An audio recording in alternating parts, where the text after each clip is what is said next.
The observer render glitch. You turn your head. The world appears, crisp, colored, real, but only because you looked. What about everything behind you right now? The streets, the trees, the sky? You believe they're there, but are they? Or are they just placeholders, unrendered code waiting for your attention? There's a theory, whispered by physicists, hinted at in quantum experiments, suspected by gamers, that the universe doesn't render until you observe it. That reality is economical. Like a video game engine, it only loads what the player sees. The rest? A blur, a shell, empty geometry. Not until you look does the world finalize. It's called the observer render glitch, and once you see it, you can't unsee it. Start with something simple. Peripheral vision. The world at the edge of your eyes is vague, low res. You don't notice until you try. Move your eyes without turning your head. Everything outside your focal point? It's not just blurry, it's filled in by assumption. Your brain isn't showing you truth, it's showing you a guess. And your brain is part of the same world it's trying to render. Now look deeper. The double-slit experiment in quantum physics proves something unsettling. Particles behave differently when watched, not metaphorically, literally. When no one observes, electrons pass through two slits as waves, interfering, overlapping, unpredictable. But when observed, they choose. They behave as particles, as if the universe recognizes the presence of a viewer and shifts its behavior accordingly. What does that mean? It means the act of looking creates the reality you see. Until then, uncertainty. Imagine a world that isn't fully built, a simulation saving processing power. Your kitchen doesn't exist when you're not in it. It's rendered when you open the door. The hallway behind you is paused, like a tab left open in the background. Not gone, just dormant. Maybe you've already caught the glitch. Have you ever turned your head quickly and thought, for a fraction of a second, that the world stuttered, that objects snapped into place, that shadows didn't align, or something was off? That's the moment you moved faster than the render, not because the world is broken, but because it's efficient.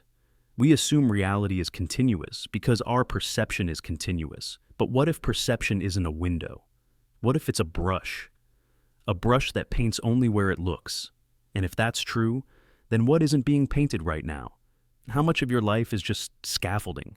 Memory, expectation, leftover code from yesterday's rendering? When you close your eyes at night, what happens to the world? You think it continues, but that's a belief, not an observation. What if sleep is a pause screen? What if dreams are the subconscious testing environments of a simulated world? Random renders, unfiltered assets, your soul wandering through incomplete builds of reality, testing shadows, collapsing textures, updating scripts. And here's where it turns unsettling. If the world sharpens when you look, then who sharpens you? What if your own self only exists because something else is watching? Something deeper. Something outside the render distance of human perception, a primary observer, watching you to make sure you collapse into a coherent version of yourself. You think you're the player, but maybe you're also a scene, rendered for someone or something else. People who've had psychotic breaks sometimes describe the world flattening, losing color, losing dimensionality, not because their mind is broken, but because their observer left. No player, no render, just raw, unfinished assets of a life. And there are those moments you feel it too. When you enter a room and it feels like it just became real, the light feels too still, the dust too calculated. Like the scene was placed there for your arrival. You brush it off. Call it imagination. But what if it's not? What if reality buffers itself into being every time you turn your gaze? And what happens when you stop looking altogether? Do people freeze when they are out of your sight? Are conversations simulated until you arrive? Does the sky render from memory until a new observer lifts their eyes? You don't need answers to feel the truth in the question. The observer render. Glitch isn't proof we're in a simulation. It's the crack in the illusion. The brief flicker that reveals how fragile perception really is. How sight isn't passive, it's creative. It tells the universe, now you may exist. But if you're the one who brings the world into focus, then maybe you're the glitch too. Maybe your own presence is a variable the universe doesn't fully know what to do with. And that's why sometimes it stutters. That's why sometimes it bends. Because you weren't supposed to see behind the curtain, but you did. And now, The world renders just a little differently around you. The missing person, persistence. You remember them, not vaguely, clearly. Their voice, their face, the little things, the way they tilted their head when thinking, the way they signed texts, the jokes only the two of you shared. You remember whole conversations, shared spaces, laughter, arguments. They were part of your world, fully. And then, they vanished. No goodbye, no move, no falling out, just gone. And when you bring them up, people hesitate, confused, faces scrunch. Some say, I don't remember them. Others offer a name that sounds close, but not right. Someone else entirely. And the more you ask around, the more dissonant it feels, as if you're the only person who remembers they ever existed. This is the missing person persistence, a phenomenon that feels less like grief and more like corruption. Not just loss, but deletion. As if someone removed their save file from the simulation, scrubbed every line of code, and patched the surrounding timeline to cover it up. Except, the patch didn't hold. One file remained. You. At first, you doubt yourself. Memory is faulty, you're told. Maybe you're conflating people, creating composites, misremembering timelines. But you know, your body remembers them. Your dreams still summon their voice. You remember being changed by them, so how could they have never been? There are scattered reports of this happening. A roommate from college no one else remembers. A childhood friend who appears in no photos. A coworker who simply stops showing up, and no one mentions them again. You search for evidence, yearbooks, emails, social media, and find nothing. As if they were there only for you, and then removed without trace. But here's where it gets stranger. When you press too hard, you find gaps in your own memories. Days that feel fuzzy. Objects you know they gave you, now missing. Messages you swore you saved, gone. You wonder if you're breaking down. But then you feel it. That same low hum, like when a dream shifts. Like the world is quietly reshaping itself just beyond your field of vision. Some have speculated that this is a form of selective dimensional pruning. That reality, if it's simulated or layered, may optimize itself by removing paths no longer considered relevant. People who were once integral to your growth, your arc, your decisions, cut from the story once their impact was deemed complete. And in most cases, the simulation closes the gap. Everyone forgets. The data is erased, timeline sealed. But sometimes, a residue remains. And in that residue, a single thread stays active. You. Why? Maybe because something about the connection was too deep, too entangled. Your soul anchored too tightly to theirs. Or maybe you were never supposed to remember, and your retention is the real anomaly. There's a man who swears he had a best friend all through high school. He remembers everything, where they hung out, what they talked about, the time they got into trouble together. But no one else in his class remembers this person. No photos, no attendance records, just an empty space. He eventually found a notebook with initials he didn't recognize, except for one entry. A list of favorite movies that weren't his, but that he knew belonged to someone. A ghost in his handwriting.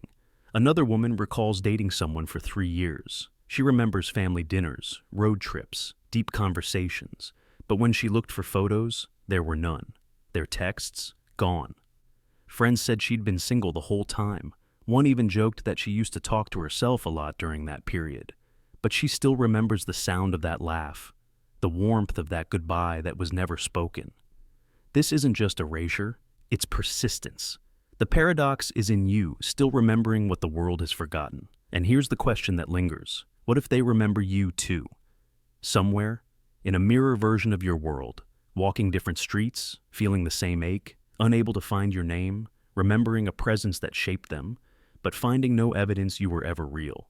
Maybe they were reassigned, moved, removed from this layer. Or maybe they left on purpose.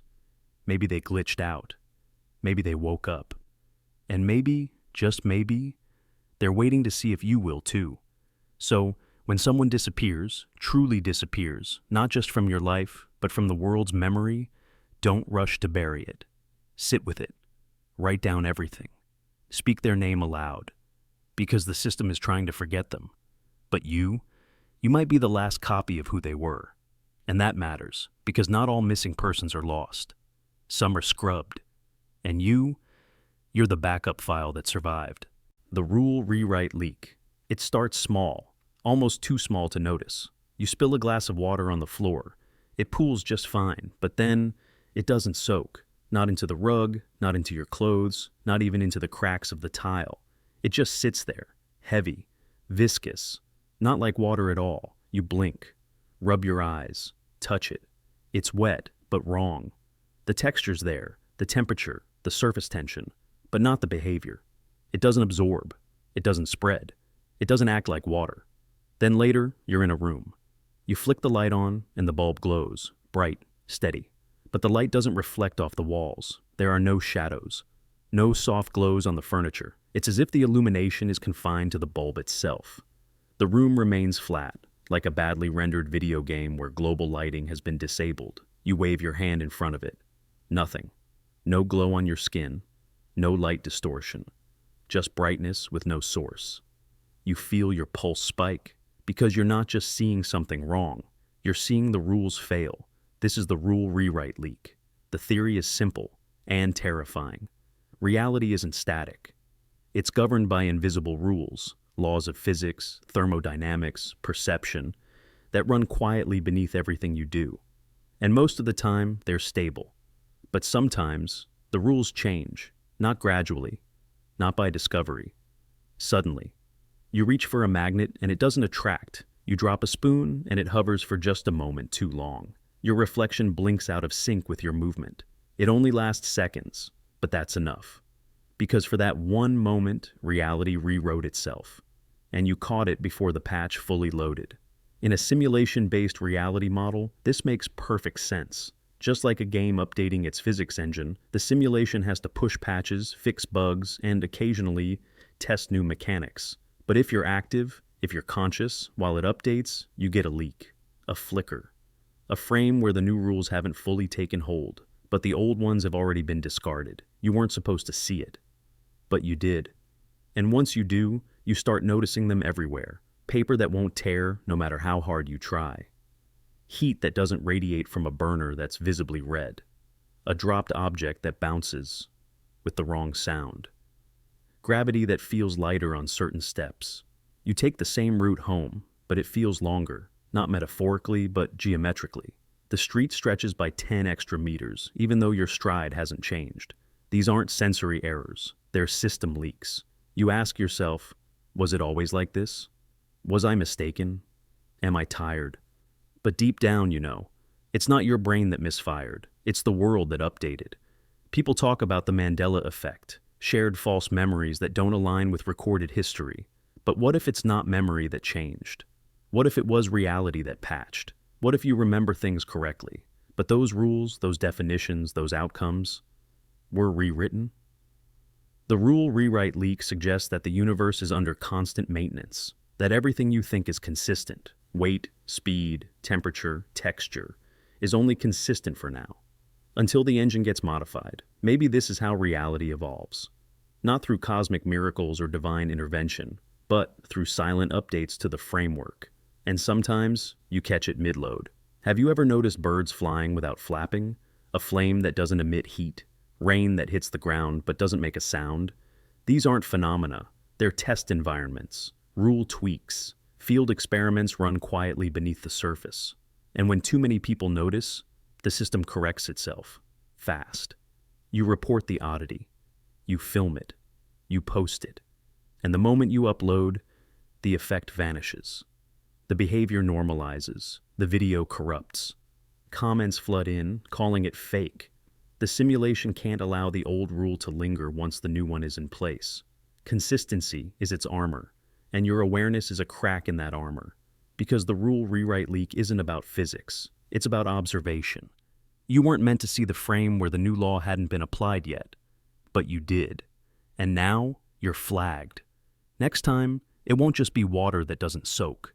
It'll be time that doesn't move, sound that doesn't echo, pain that doesn't register.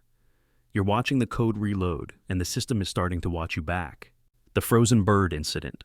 You're walking, maybe sipping coffee, maybe scrolling your phone. It's an ordinary day.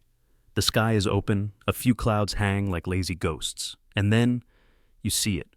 A bird, suspended midair, not gliding, not flapping, not falling, just still. Its wings are outstretched but unmoving.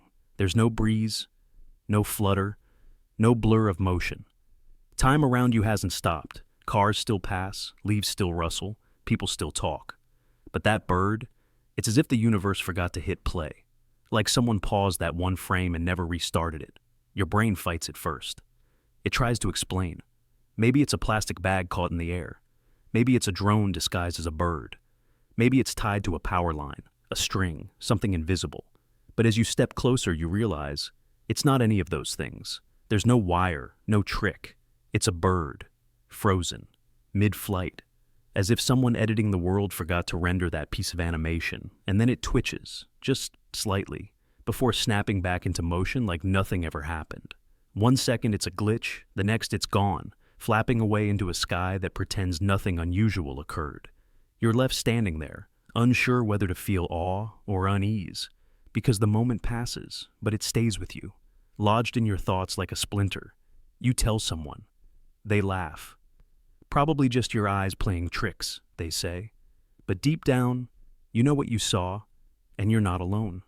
The frozen bird incident is a real phenomenon, witnessed by thousands across the world. From Brazil to Japan, people report seeing birds stuck mid-air, like broken GIFs in real life. Some record it on their phones. The footage goes viral. The comments are split. Half call it fake.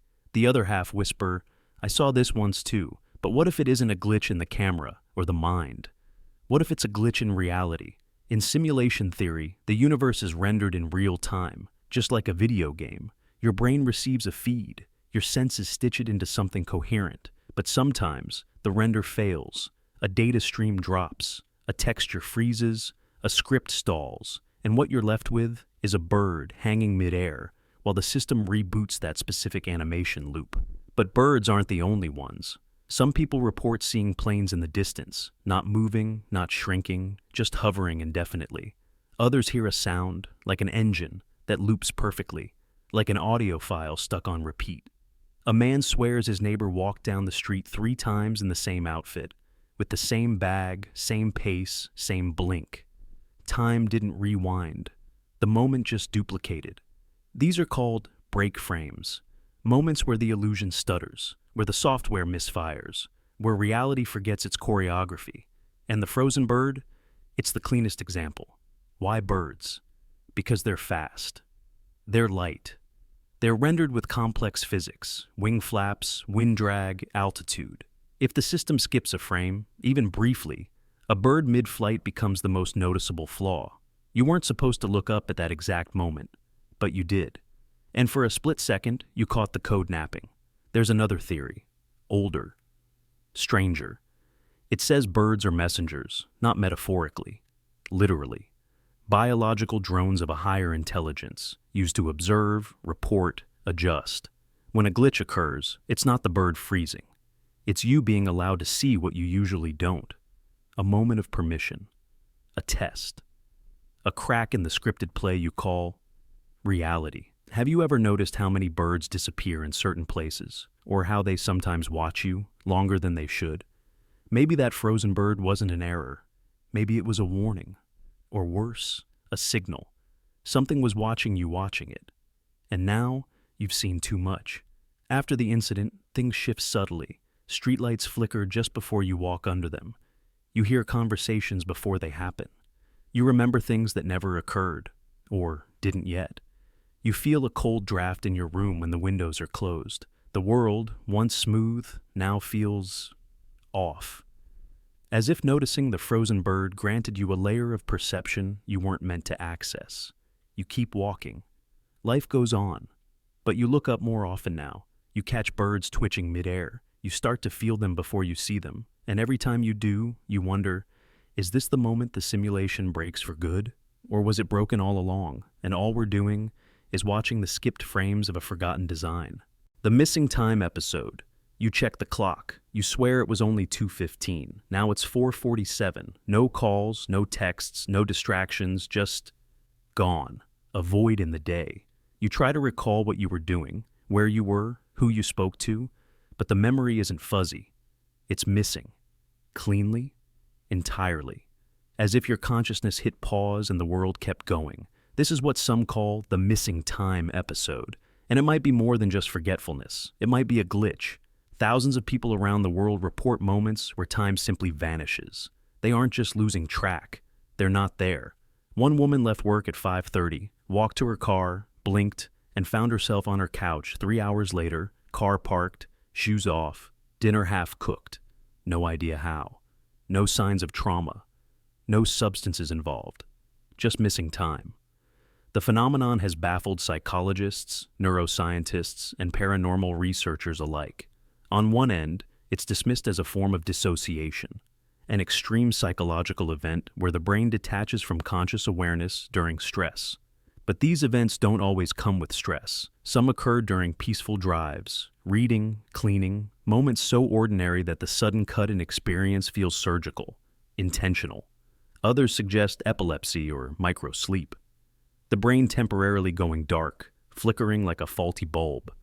But again, this doesn't explain the strange continuity, the way people return to tasks they don't remember starting, like folding laundry they have no memory of picking up, or unlocking a phone and seeing pages of browsing history they can't recognize.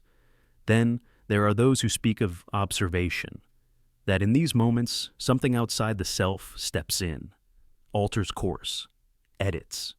You were supposed to go left and didn't, so something paused you, inserted the right sequence, resumed. You never saw the cut, only the result. Like a director trimming frames from a film, smoothing over reality with silence. One theory rooted in simulation hypothesis posits that we experience missing time when background processes update. Reality, they say, isn't always rendered in full, only when observed. If you were moving too fast toward a deviation, or too close to discovering something you shouldn't, the system intervenes. A moment of missing time is an absence. It's maintenance. Some abductees, people who claim contact with non-human intelligence, report missing time as the first and most obvious symptom. They check the clock before a strange light appears. Then it's hours later, with no recollection, only vague feelings of dread or euphoria. Hypnosis or regression sometimes uncovers strange, surreal memories. Not dreams, experiences that feel carved into the mind just beneath the surface. Even those who've never seen a UFO report the same core sensations: disorientation, sudden exhaustion, emotional distance afterward, as if they returned to their life out of sync. People tell them they were acting strange during the missing time, or don't remember seeing them at all. There's a void not just in personal memory, but in external validation, as if they were removed from reality itself and dropped back in only once the system rebooted. In ancient folklore, similar stories appear. In fairy lore, people vanished into the woods and returned years later, thinking only hours had passed. In some desert traditions, travelers would walk through strange fog and lose entire days. These weren't myths to them. These were warnings. Don't go too far. Don't ask the wrong questions. Don't walk the edge of the world. Or you might be blinked out. And yet, despite all this, most people dismiss it. We blame stress, or distraction, or sleep. But deep down, we know what normal forgetfulness feels like. And this isn't that. This is erasure. This is conscious continuity interrupted. This is someone else holding the remote, hitting skip without asking. So what do you do when it happens to you? When you blink and an hour is gone? When you can't recall the taste of breakfast or the sound of your own voice for half the day? First, don't panic. But don't ignore it either. Document it. Write it down. Patterns emerge in silence. And you may not be alone. You may be part of something bigger, an error in the loop, or a footnote in someone's observation report. Because time doesn't just tick. Sometimes it edits. And when it does, you might never know what you missed, only that you weren't supposed to remember. The Starfield texture loop. You look up at the night sky. It feels infinite, vast, comforting, but stare long enough, and something strange begins to happen. The stars start to look familiar, too familiar. Patterns repeat. Distances feel symmetrical, as if someone copy-pasted constellations like textures on a background. Not placed, layered, not chaotic, tiled. It's the Starfield texture loop, And once you notice it, the sky never looks the same again. We've been taught that the cosmos is endless, that the stars are scattered randomly across billions of light years. But randomness has texture, irregularity, gaps, density clusters, imperfections. What the night sky gives us instead is a smoothness that feels almost artificial. You're not supposed to question the stars. They're the anchor of ancient navigation, the background of dreams. But maybe that's all they are, background. In video game design, developers use something called a skybox, a giant cube wrapped around the player's point of view with a high-resolution texture applied to make it look like a sky. It's efficient, lightweight, foolproof, and if you're clever with the pattern, you can make it loop seamlessly. Now ask yourself, what if that's what we're seeing? Not an actual expanse, but a cosmic backdrop mapped with repeating data. You weren't supposed to notice. Most don't. You look for Orion, for the North Star, for the Milky Way. But have you ever scanned the rest, the in-between? The random speckles that aren't part of any constellation? Some of them mirror each other. Flip a section of the sky, mirror it, rotate it 180 degrees. You'll find twin star clusters, reflected nebulas, distances that match too perfectly to feel like chance, like the same celestial pixels reused again and again. And then there's the stillness. The stars don't shimmer the way we're told they do. They don't drift. They don't pulse like living things. They sit, locked in place, frozen in loops. Even time-lapse footage, days compressed into seconds, only reveals slight rotations, like the entire ceiling is turning on a mechanical axis. A dome, not a window. Ancient civilizations describe the sky as a firmament, a hard, crystalline structure over the world.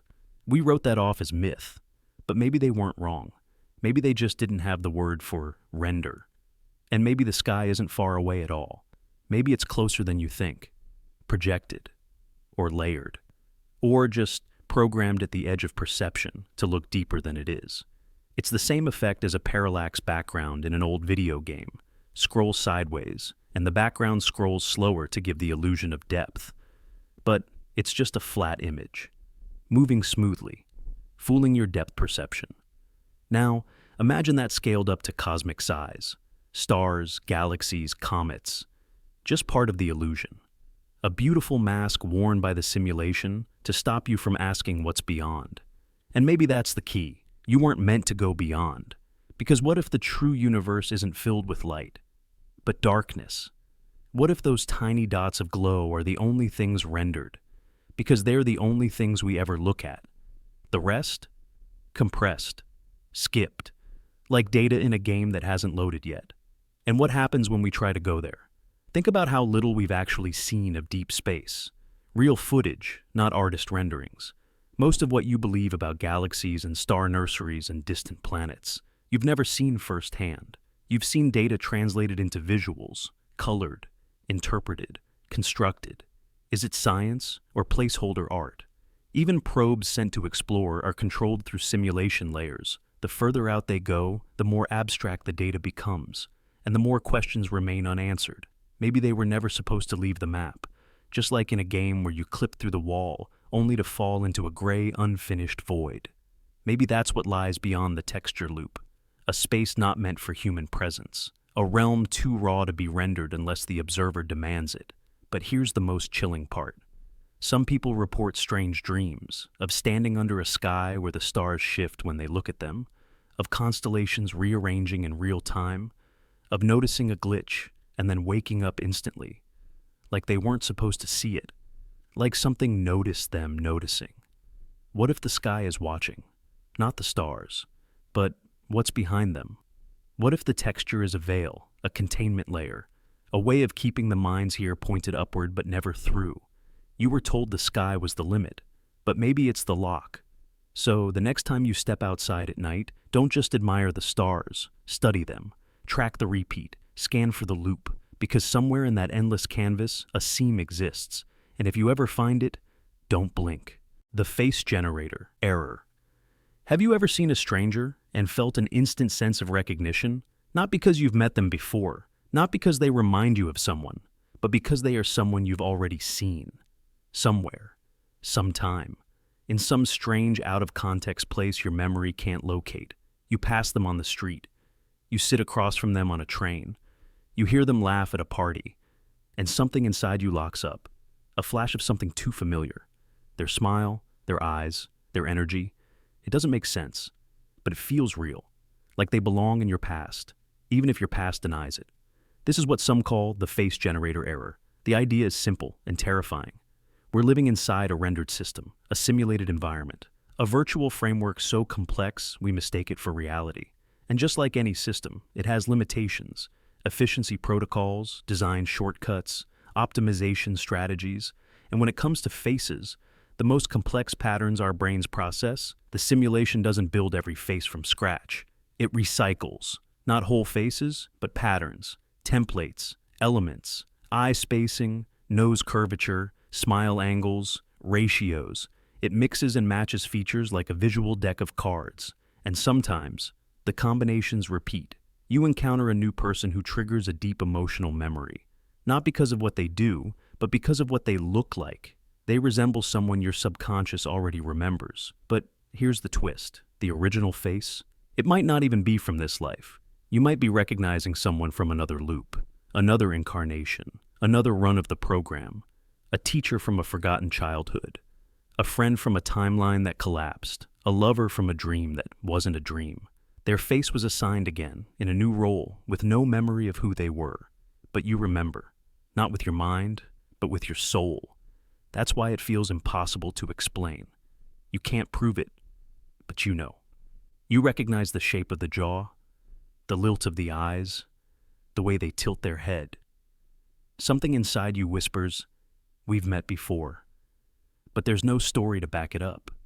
Just a feeling, an ache, a glitch, because the face is familiar. But the context is gone. Some theorists believe this error shows up more often when the system is under strain. Cities with high population density, locations with overlapping soul patterns, times of major transition. That's when you're most likely to encounter them, the recycled ones, faces you were never meant to see again. But you did. And now the illusion shatters. You might even dream about them before you meet, or feel drawn to someone for no reason, or find yourself irrationally emotional after a simple interaction. You're not broken. You're just seeing through the seams. You've found a reused asset. The simulation's lazy patchwork. And it's not just strangers. Sometimes the people closest to you shift. You notice one day that your best friend suddenly looks like someone else, a childhood neighbor, a character from a dream, a face from a photograph you can't quite find. That's the system rewriting, swapping data, reusing patterns, because it doesn't expect you to notice, but you did. You stared too long. You saw the flicker, the overlay, the soft error, and now you can't unsee it. Some report seeing strangers who look almost identical across years. Same face, different lives. A barista in one city, a nurse in another, a cab driver in a foreign country who looked exactly like a classmate from second grade. Not similar, identical. Like the same mask worn by different actors. The simulation doesn't expect you to track them all, but part of you does. Your pattern recognition, the part of your consciousness that isn't fully confined to this reality, remembers. And when it finds a match, it jolts you, not to scare you, but to wake you up, to show you the code. That's why some faces stay with you forever, not because of what happened between you, but because of what they revealed. They were a glimpse behind the curtain, a duplicate texture, a reused keyframe, a rendering shortcut that failed to stay hidden. The error isn't theirs, it's the system's. But once you see it, you change. You begin to question more. You look closer. You wonder what else has been copied and pasted into your world. What else was meant to pass as real, but faltered under scrutiny? And here's the secret the simulation hopes you never realize. It's not just about the faces. It's about what those faces connect to, the memories they unlock, the echoes they trigger, the soul-level recognition that transcends time and place. Because if you can recognize someone the system forgot you knew, maybe you can also remember who you used to be. Maybe the face you wear right now isn't the first one you've worn. Maybe someone, somewhere, will look at you one day with wide eyes and trembling hands, and whisper, "You look just like them." And in that moment, you'll understand. You are not just part of the simulation. You are the proof that it loops, and the face you recognize might be the key to remembering everything. The storyline Convergence trap. You've changed cities, changed jobs, changed your name even. You've blocked numbers, burned journals, started over again and again, but somehow the same patterns return. The same types of people, the same relationships, only in different clothes. The same arguments, the same disappointments. The faces change, but the storyline doesn't. This is the storyline Convergence trap, and it's one of the most unsettling phenomena in the architecture of human experience. You think you're choosing freely. You tell yourself this time will be different. You're older, wiser, you're in control now, but slowly, silently, the plot bends back. The conversations become familiar. The tension builds the same way.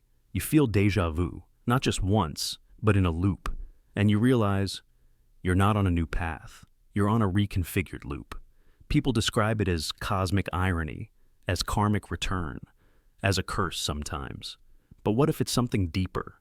What if reality, at its core, is structured more like a narrative engine than a sandbox? What if your life isn't a blank canvas, but a story with anchor points you can't avoid?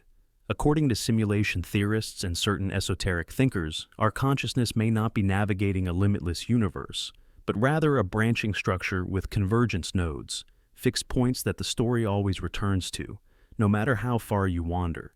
It's why you keep meeting different versions of the same person, why the same fears keep manifesting, why starting fresh often feels like dragging an old ghost into a new room.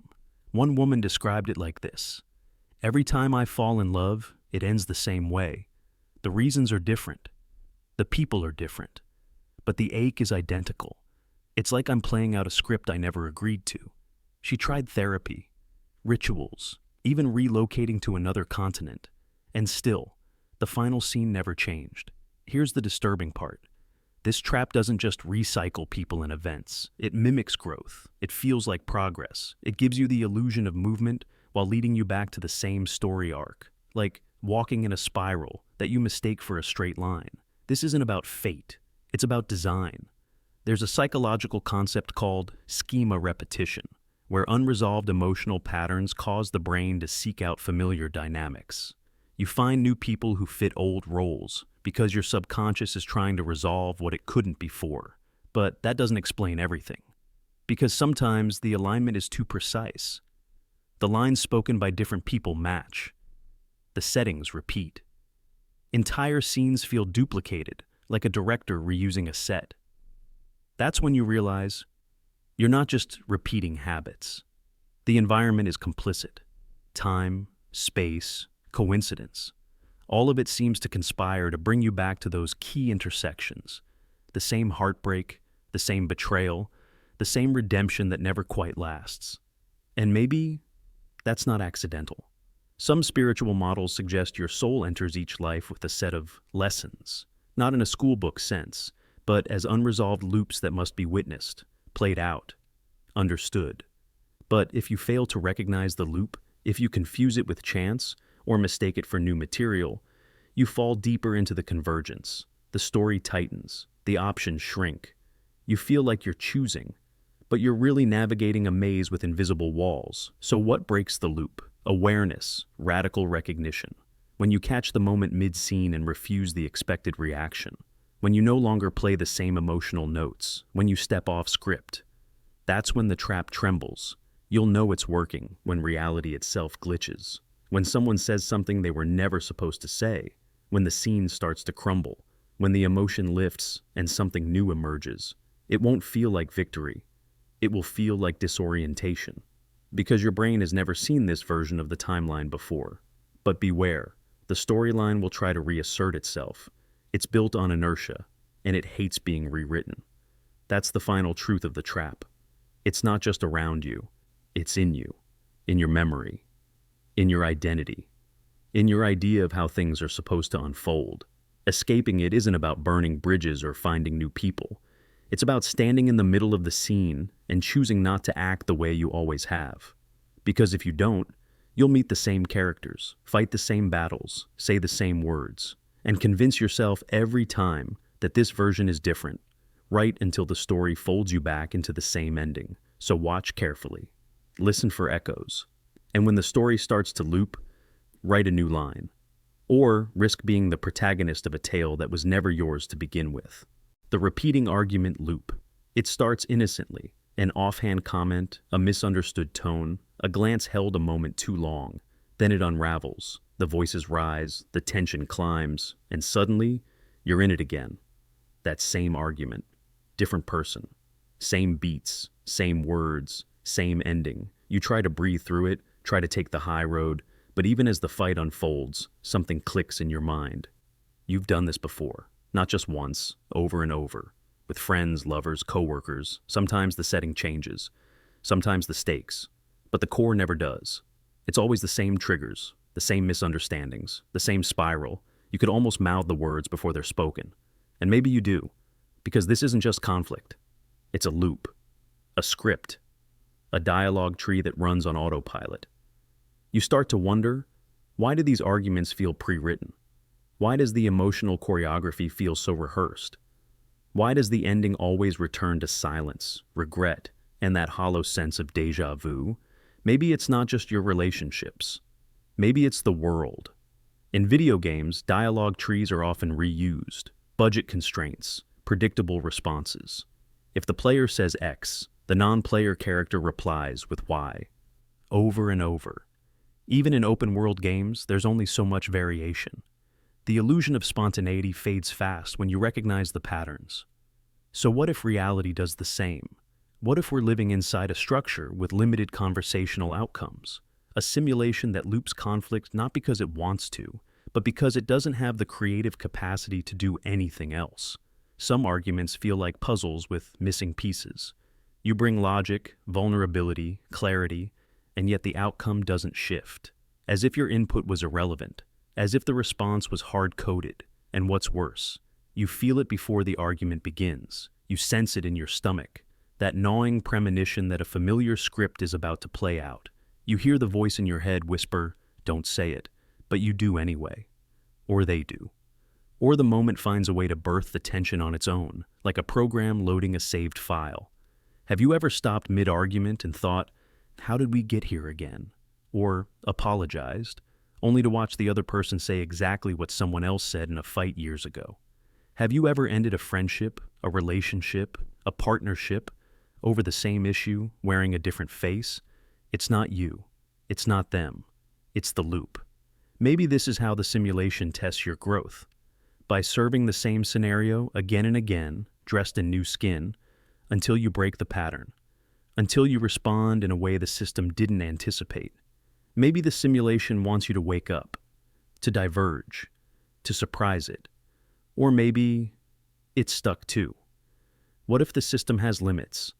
What if the emotional engine that powers this reality has only so many variations on love, anger, trust, betrayal?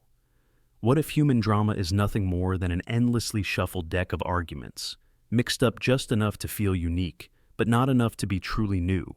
And maybe, just maybe, you're the anomaly, the one beginning to notice, the one catching on to the patterns, the one wondering why everyone reacts the same when you say certain truths, why you don't listen always leads to "because you never let me talk," why this always happens triggers "you're overreacting," why the end of the argument always feels like hitting a wall, a dead-end path, a failed quest. You were supposed to loop, but you paused, you observed. And now the simulation doesn't know what to do with you. Because when you no longer react the way you're expected to, when you refuse to play your half of the script, the system glitches, the fight fizzles. The character across from you looks confused. They say something off-pattern, something human, real, and in that moment, the loop weakens. Maybe that's the point. Not to win the argument, but to break the loop. So, the next time it begins, when the words feel too familiar, the emotions too rehearsed, ask yourself, who wrote this scene? And what happens when you don't follow the lines? The clock desync incident. It begins subtly. Two identical clocks, same model, same batteries, placed side by side, synced down to the second. For hours, days, they move in perfect unison. But then, something shifts. One clock is now a second ahead. A day later, two. By the end of the week, they're minutes apart. You check everything: power, temperature, magnetism. Nothing explains it. No drift, no defect, no damage. Just desynchronization. This is the clock desync incident, a strange, often overlooked anomaly that suggests something much deeper than faulty wiring. Because when all mechanical variables are ruled out, what's left is time itself. Not failing, but splitting. And in these quiet splits, reality may be revealing the cracks in its rendering. Researchers have encountered this in sealed laboratories, under controlled conditions. Clocks placed in rooms with no electromagnetic interference, no gravitational variance, begin to drift apart. Not instantly, but gradually, as if whatever bound their timelines together has weakened. Some try to recalibrate, only to find that the discrepancy returns, almost as if the environment itself insists on divergence. One physicist in Switzerland documented two atomic clocks, perfectly synchronized, diverging by several microseconds after being left in adjacent but separate rooms. The drift was unaccounted for by known physics. But what if it's not physics at fault? What if it's local space-time rendering? This idea originates from a controversial, yet increasingly discussed theory, that our reality isn't continuous. It's rendered in layers, like a game world, loading only what the player sees. What you experience as now is generated in slices, stitched together by your perception. Most of the time, it's seamless. But clocks don't lie. When two devices meant to measure time independently begin showing different realities, it's not the clocks we should question. It's the clockmaker.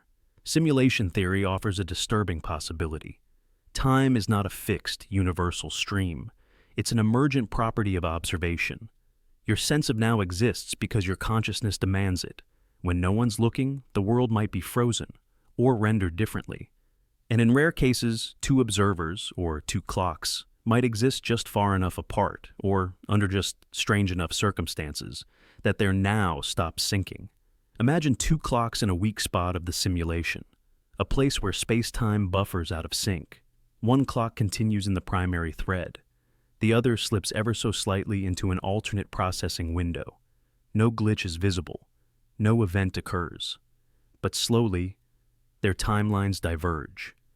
They're in the same room, but not the same version of the room. This has implications beyond machines. There are accounts of people who feel out of phase, where they experience events before they happen, or after everyone else. Moments of déjà vu that last too long. Phone calls received from people they haven't met yet, conversations they swear happened, but the other person denies. These aren't just memory problems. These are symptoms of temporal desync. The universe, at the quantum level, isn't smooth. It flickers. Events don't occur until observed. The clock desync incident might be evidence of this flicker leaking into macro reality, of the simulation, or whatever reality truly is, trying to hold too much coherence at once, and failing to align it all perfectly. In some UFO encounter cases, witnesses report not just missing time, but clocks that never worked the same afterward, watches that ran backward, phones that froze. One pilot, after a strange aerial event, found every clock in his cockpit out of sync with ground control by nearly 10 minutes, despite having just spoken to them. It wasn't a blackout. It was a split. So, what do we do with this knowledge? Perhaps nothing. Perhaps everything. Because if time can drift, even in the space of a single room, then how stable is our reality really? If two identical machines, placed side by side, can no longer agree on what now is, then what hope do we have of knowing if this moment is real, or simply rendered well enough to pass for it? Watch your clocks, not just for the hour, but for the drift. Because when time disagrees with itself, the illusion of stability begins to crumble. And what's left isn't chaos, it's revelation. The Doppelgänger Mistake. You're walking down a street, the crowd parts for a moment, and then you see it. Yourself. Not a metaphor, not a passing resemblance, but your exact face, your posture, your expression. The only difference is that they don't recognize you. Or maybe it's someone else. Someone you know is supposed to be thousands of miles away. But there they are, buying coffee, standing at a crosswalk, laughing with strangers who have no idea that something is wrong. You think it's coincidence. You shake it off. A trick of light. A genetic twin. But deep down you feel it. That cold ripple in your spine, like the simulation hiccuped, like the code duplicated, like you just witnessed the doppelganger mistake. In game development, when the system needs to populate a world quickly, it reuses assets. Character models, backgrounds, animations. If the player isn't supposed to look too closely, it doesn't matter. A face in the crowd is just filler. But what if our world works the same way? What if this reality too recycles faces? You've felt it before, talking to a stranger who feels eerily familiar, not just in looks, but in energy, in speech patterns, in the way they pause before a joke, in the sadness in their eyes that reminds you of someone who's gone. Maybe they're not similar. Maybe they're the same template, used again. We assume our faces are unique because they are tied to our identity. But that's a biological illusion.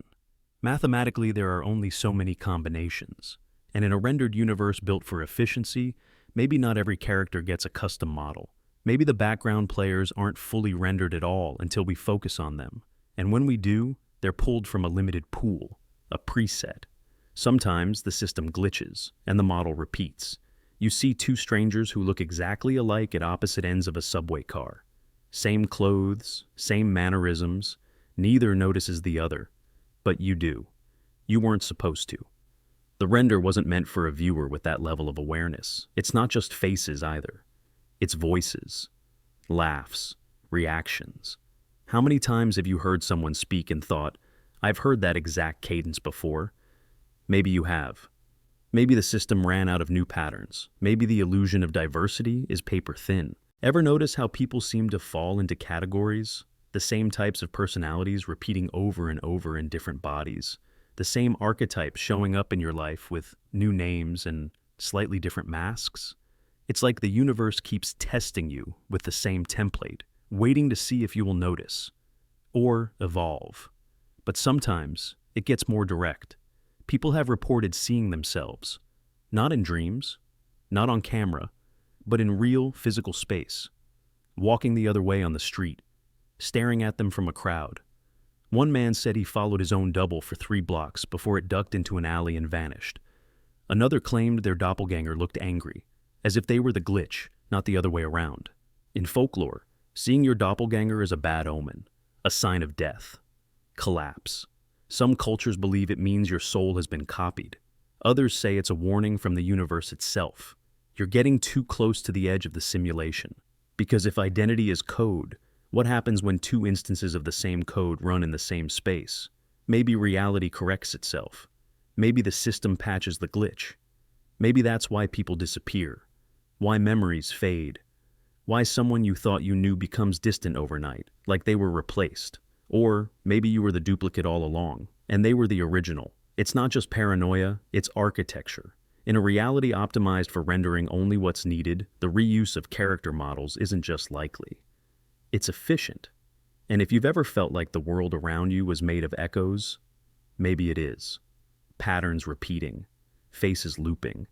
People you swear you've never met feeling like they've always been there. Maybe they have, not as individuals, but as templates, loaded when necessary, erased when you stop paying attention. But here's the chilling part. If others can be reused, so can you. You may not be the first version of yourself to exist in this timeline. You might be the 4th, or the 50th. Maybe the real you made a choice the system couldn't allow. So it copied you, reinserted you, with minor tweaks, erased the error, continued the render, and all you're left with is the strange sense that something isn't right, that you're out of sync, that you're not the same person you were before you fell asleep last night.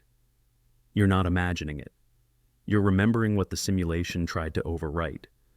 So, the next time you see someone who looks too familiar, someone whose face triggers something primal in you, something wordless and uneasy, don't look away too quickly. You might be seeing yourself, or the version of someone you lost, or the moment the system ran out of unique pieces and just hit copy. The NPC Pattern Repeat. You're walking through a busy street. Nothing strange. The crowd moves, people pass, life flows like it always does. But then, something catches your attention. A man walks by, looking down at his phone, tapping it, smirking at something unseen. 2 minutes later, he walks by again. Same man, same walk, same tap, same smirk. Exactly the same. You blink, shake your head. Must be a coincidence. Until it happens again. This time, it's a woman. She stops at a vending machine, presses a button without looking, then walks away empty-handed. 15 minutes later, she's back. Same steps, same pause, same action. No drink. Just the motion. Like a loop. You start to notice more. A jogger ties his shoe in the exact same spot. A cyclist coughs, looks left, then pedals away. You test it. You sit down and do nothing. Just watch. And the pattern repeats. Again. Again. Again. This is what some now call the NPC Pattern Repeat. NPC. Non-player character. Borrowed from gaming, but increasingly whispered about as a real-world glitch. The theory is simple but unsettling. Not everyone you see is fully conscious. Not every person is running a full stream of thought, choice, or awareness. Many are ambient, looped, coded just enough to fill space, to populate the world with activity, without the complexity of full consciousness. Their patterns are predetermined, their awareness limited, their movements repeated. And if you're the kind of person who notices things, who sits still long enough to really look, you'll see it. You'll watch someone live the same second of their life over and over, like a GIF in human skin. The smile that always comes too quickly. The laugh that feels just a bit too late. The phrase repeated 3 times a day with identical timing. These aren't habits. These are scripts, loaded responses, pre-written gestures, inserted into reality so the world feels populated. At first, it feels like coincidence, but your brain doesn't lie. It knows pattern. It feels repetition. And as you notice the loops, you also notice something else. They don't notice you. You can stand right in their eye line. Nothing. You can wave. Nothing. You can break the rhythm, step in front of them, cough, speak, drop something loud. Sometimes they hesitate, reset, stutter, like a machine glitching, but they don't engage. Not really, because their loop doesn't include you. They're not responding to your presence because, in their rendered experience, you're background. They're not aware, not because they're evil or lesser, but because they were never meant to be. They're code. Some researchers studying human behavior in public places have documented near-identical routines. Same people, same paths, same pauses, every day, tracked by surveillance without their knowledge. They found individuals who walked in the exact same rhythm, checked their phone at the same point on a sidewalk, even tilted their head at the same angle, regardless of weather, day of the week, or traffic flow. One man in Toronto was observed walking through a park daily. He wore different clothes, but every morning at 8:42 a.m. he sneezed. No matter the temperature, no pollen, no illness, just a sneeze. Same step, same location. Identical motion. A neurological hiccup? Maybe. Or a looped behavior without a real cause. A glitch no one was meant to notice. Another woman was seen on camera in a food court, humming the same 4-note tune while wiping the same table, even when the table was clean. She did this for 47 days in a row. When asked, she had no memory of it. She said she never hummed. But the recordings showed otherwise, over and over again. Same notes, same hand motion, same smile, as if something was being simulated. And it begs the question, why? Why would a system loop behaviors like this? Because consciousness is expensive. In a simulated world, or even a partially simulated one, fully rendering every human experience at every moment would take immense processing power. So instead, it generates layers, levels of presence. Only the ones directly interacting with you, or deeply entangled with the narrative, are rendered in full detail. The rest? Placeholder behaviors, pre-written scripts, ambient code. It's efficient, but imperfect. Because when someone like you watches long enough, you catch the seams. You notice the copy-paste movements. You see that something is off. And it breaks the illusion. You stop trusting the randomness of the world. You start wondering which people are real and which are running on scripts. And eventually, you ask yourself the harder question. Am I looping too? You check your morning routine, same gestures, same words, same thought patterns. You scroll the same apps, you think the same thoughts, you have the same argument. You apologize the same way, over and over. Is that just habit? Or is it something deeper? Are you partially rendered too? Until something shifts, you stop mid-motion. You catch yourself in the act. And in that moment, something cracks. You aren't on autopilot. Not fully. You've stepped outside your own script. That's what separates you from the background. Not intelligence, not awareness, but attention. Your ability to watch the world without blinking. Your refusal to accept repetition as reality. That's the threat to the system. Because the moment you stop playing your part and start watching the stage, the illusion falters. And when enough people do that, the simulation breaks down, or adapts. But it always begins the same way, with one person sitting still, looking closer, and asking a question that sounds insane. Why did that man just do the exact same thing 3 times? And who, or what, told him to? The physics violation, glitch. You're holding a ball. You drop it. It bounces, just once, barely a quarter of what it should have. No force, no energy transfer. It falls like it forgot gravity existed. You blink. Try again. Now it bounces normally. You tell yourself it was your imagination, maybe the floor was uneven. But later, the light flickers. Not in a storm, not from a faulty bulb. Just for a second. A clean blink, then perfect again. You move on. But it happens again. A door closes slightly louder than it should. Like someone added invisible weight. A cup vibrates for no reason. Shadows stretch at wrong angles for half a breath too long. You chalk it up to being tired, or overthinking, or some subtle shift in your perception, until you realize these aren't random errors. They happen when you're paying attention.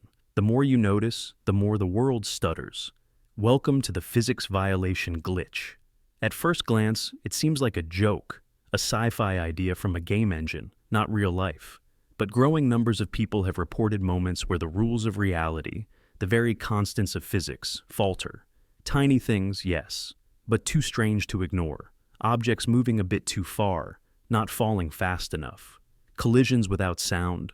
Water that ripples without a source. A world behaving like code, slipping. In games, a physics engine is a subroutine. It calculates how objects fall, bounce, break, or shatter. It's what makes movement look real. But when too many things are being simulated at once, too many objects, too much complexity, it stutters. Reality tears for a second. Objects behave erratically. Walls become permeable. Animations go out of sync. This is called lag, or a rendering error. Now apply that same concept to your world. What if your attention is not passive? What if observing your environment adds computational load? Like clicking into a rendered scene in a simulation. Most of the time, reality seems smooth. But when you focus, when your awareness becomes too precise, the illusion becomes heavy. The system can't hide its seams, and then it glitches. Consider this. The double-slit experiment shows that particles behave differently when observed. When unmeasured, they pass through space like waves. But when you look at them, when you pay attention, they snap into particles. This isn't philosophy, it's physics. Your observation changes outcomes. Now scale that up. Your active awareness might cause reality itself to collapse into form. Most of the time, it's seamless, but if the system is overloaded, if too much is happening, or you're too tuned in, errors slip through. Like when you look at a lamp and realize the shadow bends the wrong way, or you drop your phone and it seems to pause before hitting the ground. A man in Oregon once described walking through his kitchen and seeing the light from the window freeze in midair, just for a second. The dust motes hung there, no movement. Then, everything resumed. He thought he was having a seizure. Doctors found nothing. But others have reported the same. Frozen time, slow motion stutters, frames that drop, all during moments of hyper-awareness. There's even a pattern. These glitches often occur when someone is emotionally charged, anxious, curious, or deeply focused. It's like the system struggles under the weight of attention. Not because it's failing, but because it was never meant to be seen this clearly. Ask yourself, why do you remember certain moments so vividly? Not big events, small ones, a single light bulb humming, a chair tilting the wrong way, a door handle too warm. These are moments where your brain should have filtered the anomaly out, but didn't. And instead of forgetting it, your mind logged it. Some researchers have speculated that consciousness isn't just a byproduct of the universe, it's a participant. That by observing, we're shaping the very laws that seem to govern us. And when we look too closely, reality has to recalculate. Fast, imperfectly. The physics violation glitch isn't always dramatic. It's a ripple, a shimmer, a silence where sound should be, a delayed splash. But once you see it, you keep seeing it. And maybe that's the trap. Because noticing creates pressure. Pressure exposes flaws, and flaws awaken questions. What if these aren't bugs, but warnings? What if your consciousness is expanding just enough to perceive the edges of a system trying to remain seamless? What if the rules of the world are only stable when you're not looking too hard? Next time you drop something and it doesn't bounce quite right, don't just blame your eyes. Blame the simulation for forgetting you were watching. The side street vanish. You're walking behind someone, maybe a stranger, maybe someone familiar. There's no urgency, just a casual rhythm. They're a few steps ahead, turning down a side street or around a building. You follow. You turn the same corner, and they're gone. Not just out of sight, gone. The alley is empty. No exits, no doorways, no sudden turns they could have slipped through. You blink, retrace your steps, scan the windows above, check for stairwells or maintenance doors, but nothing. The person didn't run, didn't duck, didn't hide. It's like they ceased to exist the moment they left your line of sight. And in that breath of confusion, a thought creeps in. Did the world unload their file? We're taught that reality is continuous, that people don't just disappear, that every action has a reason, every movement a path. But some moments shatter that belief. Some moments feel wrong, like reality dropped a thread and didn't bother to pick it back up. The side street vanish isn't rare. It happens in cities, parks, campuses, gas stations. People follow someone, then they're gone. No sound, no trace, and the brain tries to fill in the gaps. Maybe they entered a hidden door. Maybe you blinked. Maybe they ran. But you know they didn't. You were right there. It was one continuous movement until they just weren't. In video game design, there's a concept called object culling. To save memory, the game engine only loads what the player can see. Look away, and the unseen objects vanish from memory, waiting to be reloaded when you turn back. Efficient, seamless, invisible. Unless the system glitches. What if the universe works the same way? What if people, places, moments only render when you're paying attention? What if the person you followed was only ever there because you were watching? And when you turned the corner, when you passed the trigger point, the system purged their file because their presence wasn't needed anymore. Gone. Without error. Without trace. Without reason. Some believe these moments are bleed-throughs. Glimpses of parallel simulations brushing against each other. You weren't meant to follow them. That version of reality didn't expect you to turn the corner. So when you did, the script diverged, and it had nothing to show you. So it showed you nothing. A silent void disguised as an empty alley.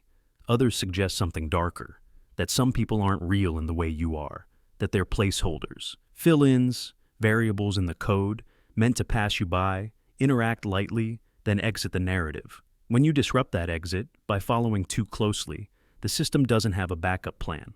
So it removes them. Instantly. Surgically. And you're left standing in an empty corridor, questioning everything. Because this wasn't imagination. You heard their footsteps. You felt their presence. And now, you're alone. The air feels heavier. The silence more pronounced. Your heartbeat sounds louder in your ears, not from fear, but from dissonance. Your senses know something's wrong, even if your brain tries to rationalize it away. Have you ever tried to explain this to someone? They'll say it's coincidence, a trick of perspective. You missed a detail. You're overthinking it. But their eyes shift when you tell the story. Their voice falters, because part of them remembers a moment like that too. One they buried. A woman once reported following her brother into a parking structure.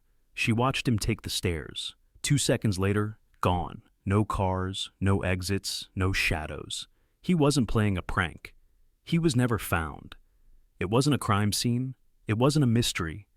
It was a gap. And that's the terror of it. These aren't ghost stories. They're structural flaws, a glimpse behind the curtain. The world is a seamless play until you trip over a missing actor and realize the set isn't real. It's a program, a rendering engine, a story told in real time, with limits, boundaries, corners it didn't expect you to turn. The side street vanish isn't just about disappearance. It's about the moment you realize the world isn't as solid as you thought, that people might not be people, that places might not be real, that sometimes the file gets unloaded, and you were never meant to notice. But you did, and now the system knows you're watching. The recycled memory overlay. You pause mid-sentence, mid-thought, mid-breath, because something's off. You know you've lived this before, not like déjà vu, not a flicker, but a deep certainty. The way the light hits the wall, the sound in someone's voice, the rhythm of events playing out exactly as they already have. But you also know you haven't been here. Not in this room, not in this version of your life. So, how can you remember what hasn't happened? This is the recycled memory overlay, a glitch not of time, but of state, where your mind recalls experiences it shouldn't have, where dreams start to feel more like stored data, and your days, waking, conscious, real, feel like they're replaying something that never belonged to them in the first place. You are not simply remembering. You are loading. People who experience this often describe a disorienting blend of dream and reality. They'll walk into a place they've never visited and know where everything is. They'll meet a person and already feel the heartbreak coming. Sometimes they'll mutter phrases under their breath seconds before someone else speaks them, like their memory is seconds ahead of their timeline. But ask them for details, and they can't say when or where it happened. Only that it has. Some neuroscientists suggest that this is a misfiring of the brain's memory consolidation systems, where dream data is incorrectly categorized as waking memory. But if that's true, why do so many people report consistency in the glitch? Why do they feel, again and again, like they're on loop? Not randomly, but precisely. Like the simulation hit save, and now it's overwriting from the same restore point. One theory proposes that consciousness, what we think of as you, is not linear, but layered. At night, during dreams, your awareness isn't just imagining, it's visiting, running simulations across versions of yourself, gathering data, testing branches. These dream realities play out in full, but when you wake, your brain compresses them, like zip files. 1,000 lifetimes, collapsed into a handful of images. Most are discarded, but some bleed through. Some refuse to stay buried. The recycled memory overlay happens when your waking world collides with one of those compressed threads. When a moment plays out too similarly to a scenario you already ran in another thread of existence. You're not imagining it, you're syncing. The overlay kicks in. You remember the outcome before it happens. You feel the aftermath before the action. And the world around you starts to feel less like discovery and more like playback. People report dreams that continue over years, picking up where they left off. Entire lives lived between midnight and morning. The same apartment, same partner, same cities. Then they wake up and return to a life that feels shallower. Glitched. The dream becomes the memory. The real world becomes the shadow. This isn't fantasy. It's not mental illness. It's not nostalgia. It's a data collision, where memory from one thread leaks into another. If we are running across multiple layers of reality, each with slight variations, then moments of extreme alignment could cause memory echoes to resurface, like tuning a radio and suddenly picking up another station. Except the station is you, from somewhere just adjacent. There's also the chilling theory that dreams are backups, that every time you sleep, the system saves a copy, in case of crash, in case of reboot. Your soul, your memories, your identity, backed up nightly. But if the backup fails to cleanly separate, you may wake up with it, multiple states overlapping. The result? You feel like you're living someone else's saved game, or worse, your own again. People stuck in this overlay often become hypersensitive to smells, to shadows, to language patterns, as if they're trying to detect the reset. They begin to sense when the loop resets, when the same emotional sequence plays out, even if the details change. Like déjà vu evolved into full sensory recall. So, what do you do when it happens? When you wake up and feel like you never slept, just continued? When your memory remembers too much of a moment that shouldn't have happened yet? You stop. You breathe. You take in the frame you're in. Because if this is playback, you might still have a chance to change it. If this is a saved state, maybe it means you matter. Enough for reality to hit save. enough to be studied, enough to echo. Because in the end, the recycled memory overlay might not be an error at all. It might be a message that somewhere, some version of you is watching this moment unfold and remembering it differently. The non-player empathy. You watched them die, and you cried. Not someone you knew, not someone you'd ever touched or spoken to or passed on the street, but a character, a figure made of pixels or ink or dialogue, a name in a script, a face on a screen. They didn't exist, but they hurt you. And then someone in your real life told you they were struggling, and you felt less. Not nothing, but muted, distant, confused. You didn't cry. You didn't shatter. So you wonder, what's wrong with you? But maybe the problem isn't you. Maybe it's your brain.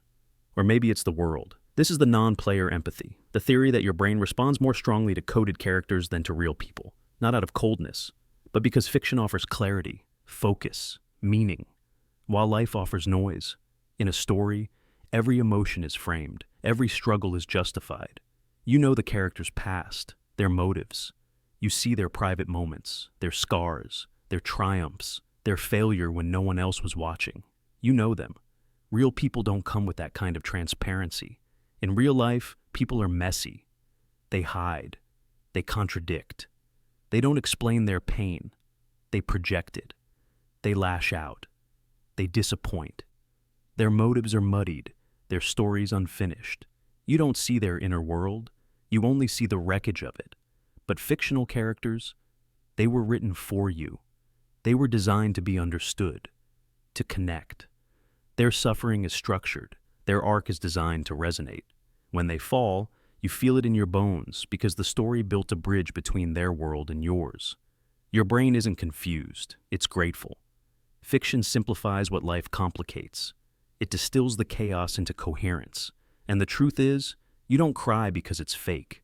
You cry because it's finally safe to feel. In real life, you hold back. You protect yourself. You've been hurt by real people. You've opened up and been ignored. You've tried to care and gotten burned. So you learn, slowly, quietly, to guard your empathy. But with characters, you don't need defenses. They can't reject you. They won't judge you. They won't disappear without closure. You know how their story ends, or at least you trust it will make sense when it does. And so, your heart opens, not because they're more real, but because they're more accessible, and sometimes more worthy. Not because they deserve it more, but because they show their pain in ways the real world teaches us to hide. Fictional characters bleed in public.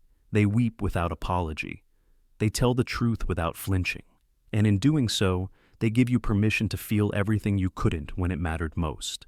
You cry for them, but you're also crying for yourself. For the version of you that was silenced. For the people you couldn't save. For the emotions you had no name for at the time. Fiction gives them all a voice. And yet, there's something else. A shadow behind this comfort. A question that cuts deeper. What if the system wants it this way? What if the reason you feel more for code than for people is because the system, this world, this construct, encourages it?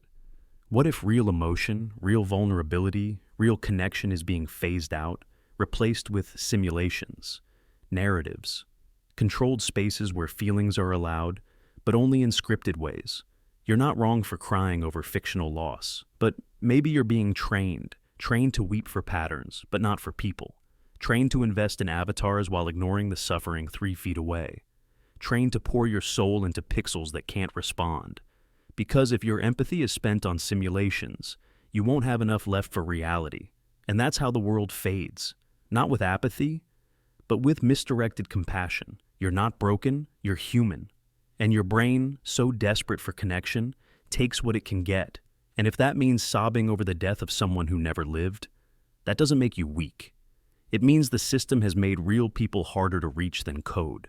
So, next time it happens, when a line of dialogue breaks you open or a final scene leaves you breathless, don't be ashamed.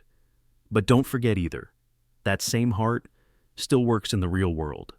And someone near you, someone silent, someone unreadable, might be carrying a story more complex than anything you've ever watched. They just haven't had the benefit of being written yet. The visual buffer lag. You turn your head quickly, and something feels wrong. Just for a split second. The room's there, but it's off. The texture of the wall looks flat. The lamp seems too smooth, like plastic rendered in a video game. The shadows lag, and then, just as fast, it all snaps back. Sharp edges, full detail. The world looks normal again. But you felt it. And that's what matters, because for that brief flicker of a moment, the room wasn't fully loaded. This is what some now call the visual buffer lag, a strange, fleeting phenomenon that's becoming increasingly common. People all over the world report seeing their environments degrade, blur, pixelate, flatten, right before their eyes, usually during quick movements, sudden turns, or moments of intense emotion, but always the same, a momentary drop in resolution. Like reality had to catch up. You've probably experienced it. You stand up too fast, look around suddenly, and for half a breath, the world looks wrong, low res. Like it didn't expect to be seen from that angle, that quickly. It's subtle, easy to dismiss, but once you've seen it, it stays with you. The theory? You're not crazy. You're seeing behind the render. Think of reality not as a fixed structure, but as a streamed experience. A real-time rendering of information customized to your focus, your attention, your gaze. Not everything is processed at once. That would be too demanding. So instead, it renders what you're looking at in high resolution and leaves the rest in low priority until you turn your head. Just like a game engine. It's a concept that scientists have brushed against without realizing. Eye-tracking studies show that our brains fill in most of the world based on prediction, not actual detail. Your eyes dart across a scene, and your brain constructs a high-resolution image out of fragments. You never actually see the full picture. You assume it's there. You believe it's complete. But sometimes, the system lags, and you catch the lie. A woman in Oslo reported seeing her bedroom momentarily collapse into flat gray surfaces when she turned from the mirror to the door. Like the texture hadn't loaded yet, she said. It was smooth and featureless, then it all snapped into focus. The curtains, the scratches on the doorknob, like someone turned the graphics back on. A man in Mexico described turning his head during an argument and watching his kitchen flicker. It looked like cardboard for a second. Then it popped back, but the transition felt wrong, like reality had skipped a beat. And these aren't isolated stories, they're spreading. Whispered on forums, hidden in throwaway accounts, buried in private journals. People afraid to speak aloud what they know they saw, because the implications are too enormous. If the world can lag, who's running it? And what happens if it crashes? Some believe it's not a simulation in the digital sense, but something even stranger, a perceptual reality tailored to each observer. You don't see the world as it is, you see what your consciousness allows. And when you move too fast, when your awareness outruns the buffer, you get a glimpse of the rendering space, the in-between, the raw geometry waiting for texture. Others say it is digital, that we're living in a procedurally generated environment, a layered illusion powered by a system smart enough to fool 99% of us, until you move wrong, until you act outside the expected flow. Then it lags, briefly. Then it corrects. It explains why some rooms feel wrong when you walk into them, why you sometimes feel like reality pops into place just as you arrive, why some corners of your house feel like stage props when you look too quickly. They weren't ready to be seen yet. They were loading, and the system never expected you to notice. But now you do. Now you're paying attention to how shadows flicker before they settle, how reflections sometimes lag a beat, how peripheral vision seems to blur unnaturally. You test it. You spin. You dart your eyes to the corners of rooms, and there it is again, just for a blink. The walls look fake. The floor looks pasted on, and then it's gone.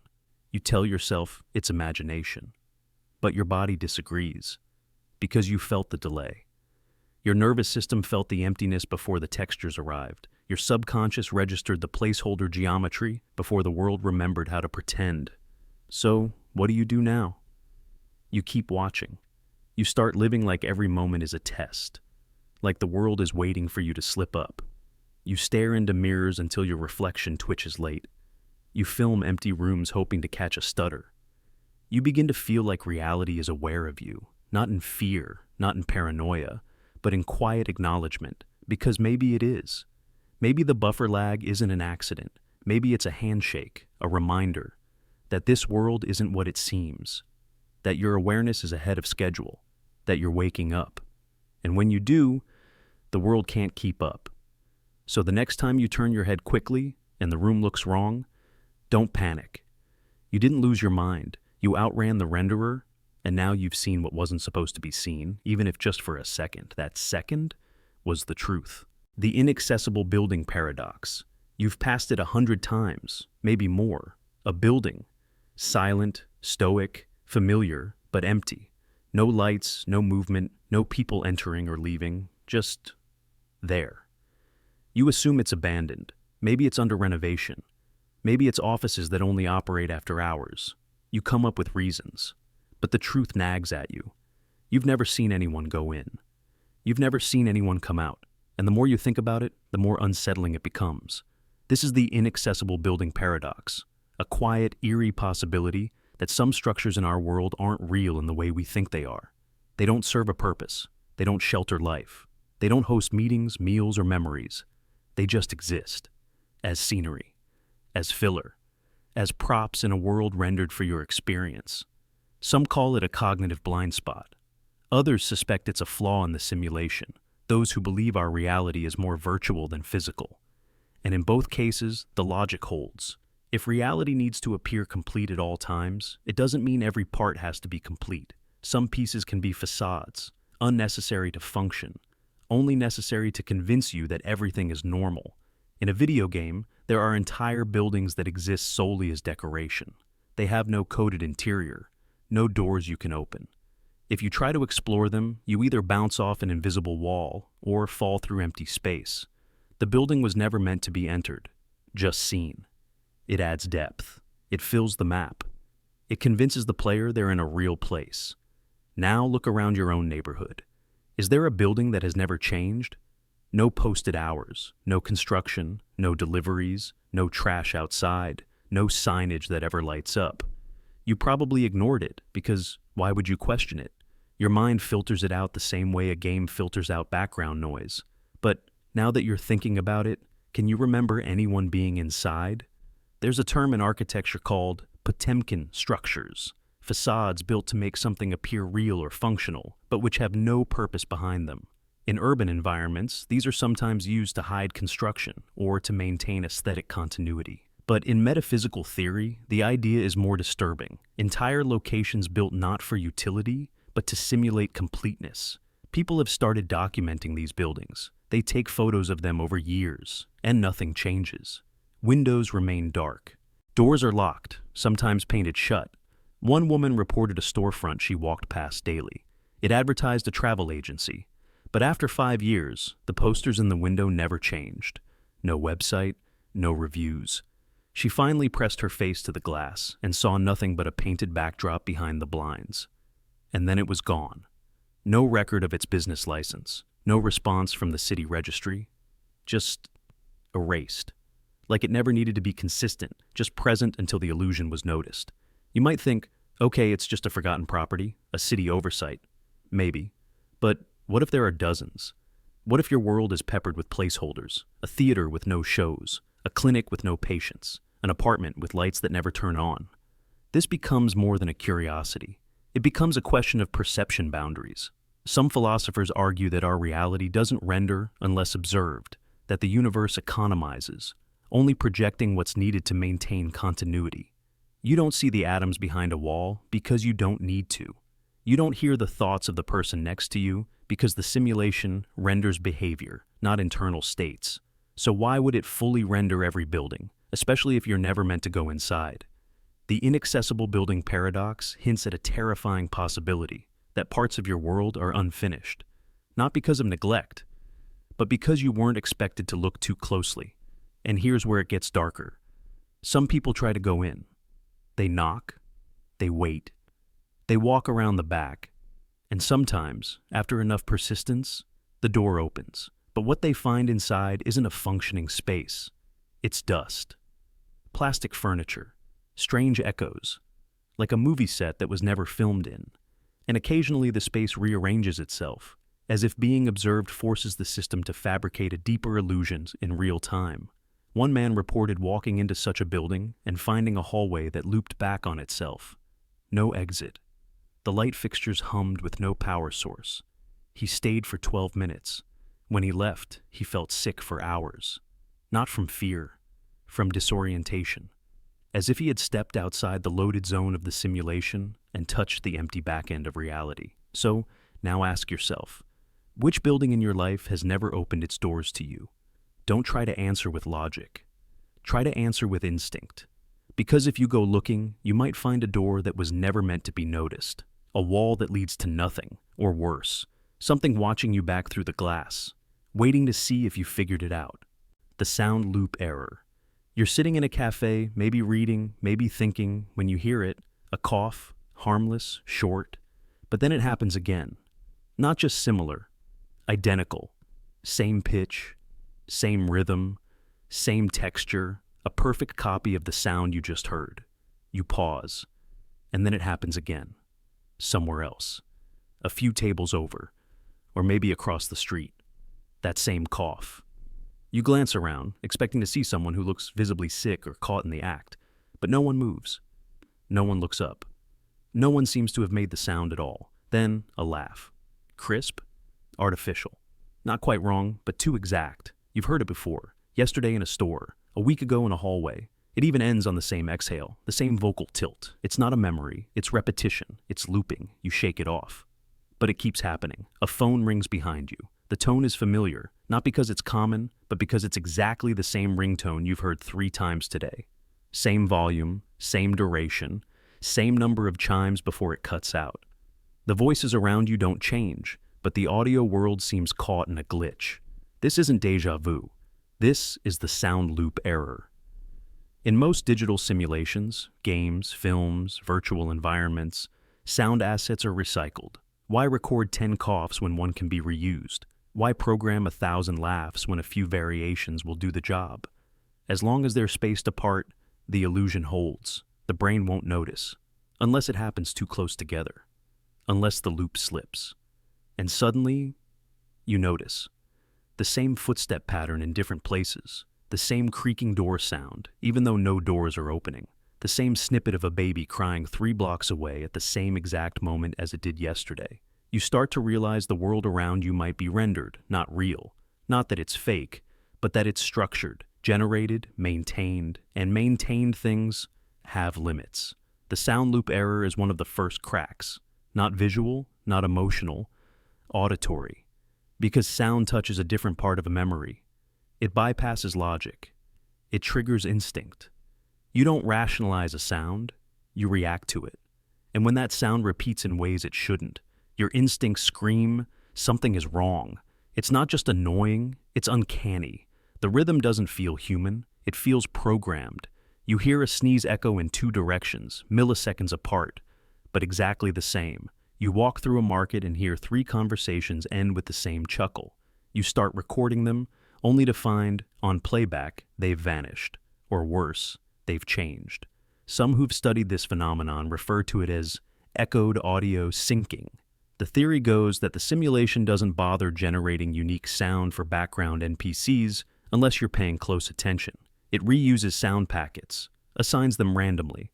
But if your awareness spikes, if your consciousness observes too many at once, it creates an overlap, a glitch, a loop.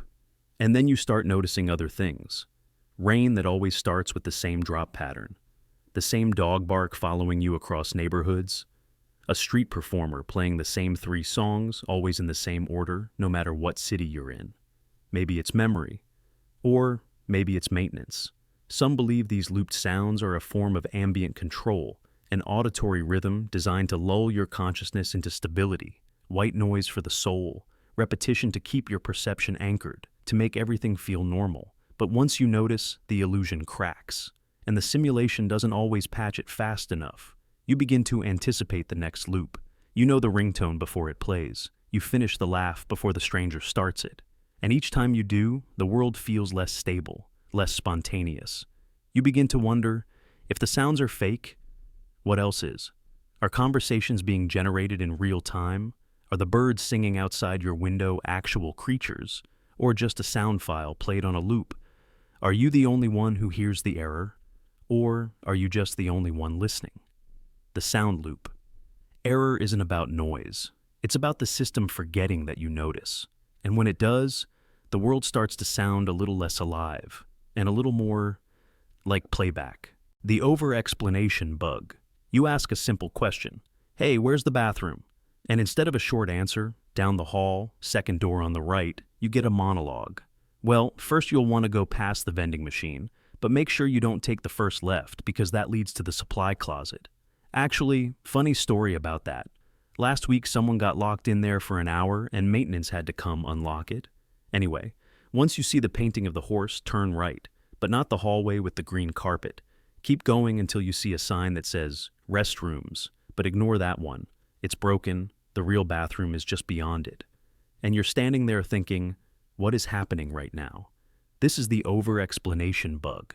It's that moment when a human being suddenly stops acting like one and starts delivering what feels like a scripted info dump, a tutorial you didn't ask for, an NPC dialogue tree that's been triggered incorrectly. And for a few seconds, the illusion of normal reality slips. It happens more often than you think. You ask for the time, and someone tells you how their grandfather gave them a pocket watch, which stopped ticking the day he died, and how that led them to buy a smartphone. But they still miss analog clocks. And also they recently saw a YouTube video about atomic timekeeping, and now you know more than you ever wanted. Why does this happen? On the surface, psychologists might call it overcompensation, a nervous habit. People sometimes ramble when they are anxious, eager to be helpful, or afraid of being misunderstood.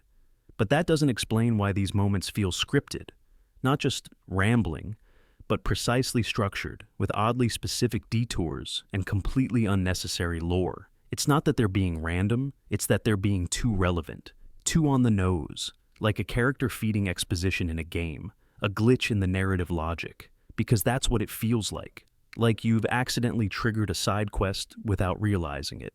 The phenomenon is common in dreams. You ask a simple question, and the dream character launches into a surreal lecture. But in waking life, it's jarring. The moment is too packed, the data is too curated. You feel like you've stepped into a pocket of reality that was waiting for you to ask that exact question. People who experience this frequently describe a specific sensation: detachment. The sense that the person in front of them is performing a role rather than speaking authentically. Their tone shifts, their eyes glaze. They start narrating rather than responding. And worst of all, you can't interrupt them. It's like the scene has to finish rendering before you can move again. In simulation theory, this has an eerie explanation. Much like non-playable characters in open-world games, certain background agents might only load deeper information when prompted by specific queries. If you ask the wrong question, or rather, the right one, you unlock dialogue that was never meant to be fully heard. The system doesn't glitch, it overperforms, and that overperformance breaks the illusion. It's not just conversations, it happens with signs.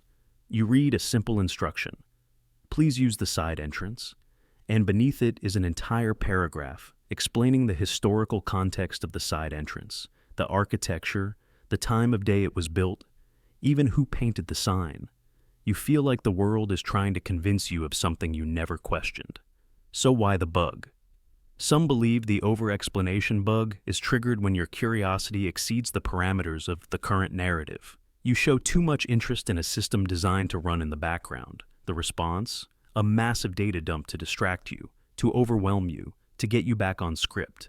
Others suggest it's a deeper form of synchronicity, that you're approaching a threshold, something you're not supposed to understand yet. And the system responds with noise disguised as clarity, like a fog that feels like direction. There's a story of a man who, while traveling, asked a hotel clerk where to find food. The clerk began describing every restaurant in a 5-mile radius. The cuisine, the owners, the local controversies, the family histories. The man listened, paralyzed. After 15 minutes, the clerk stopped, blinked, and said, "Sorry, that was too much. Go across the street. You'll find what you need." But the man didn't go. He left the hotel. Something about that moment felt too strange, too scripted, as if something else had briefly hijacked the conversation.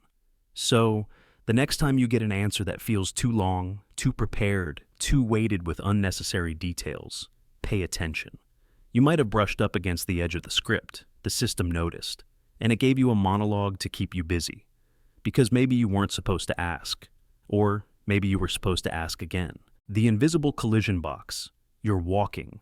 There's nothing in your path, clear air, open space. Then, suddenly, you trip. Your foot catches on something invisible. You stumble. You turn to look. There's nothing there.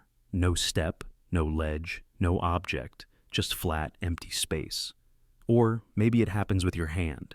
You reach for something and feel resistance, like the air thickened.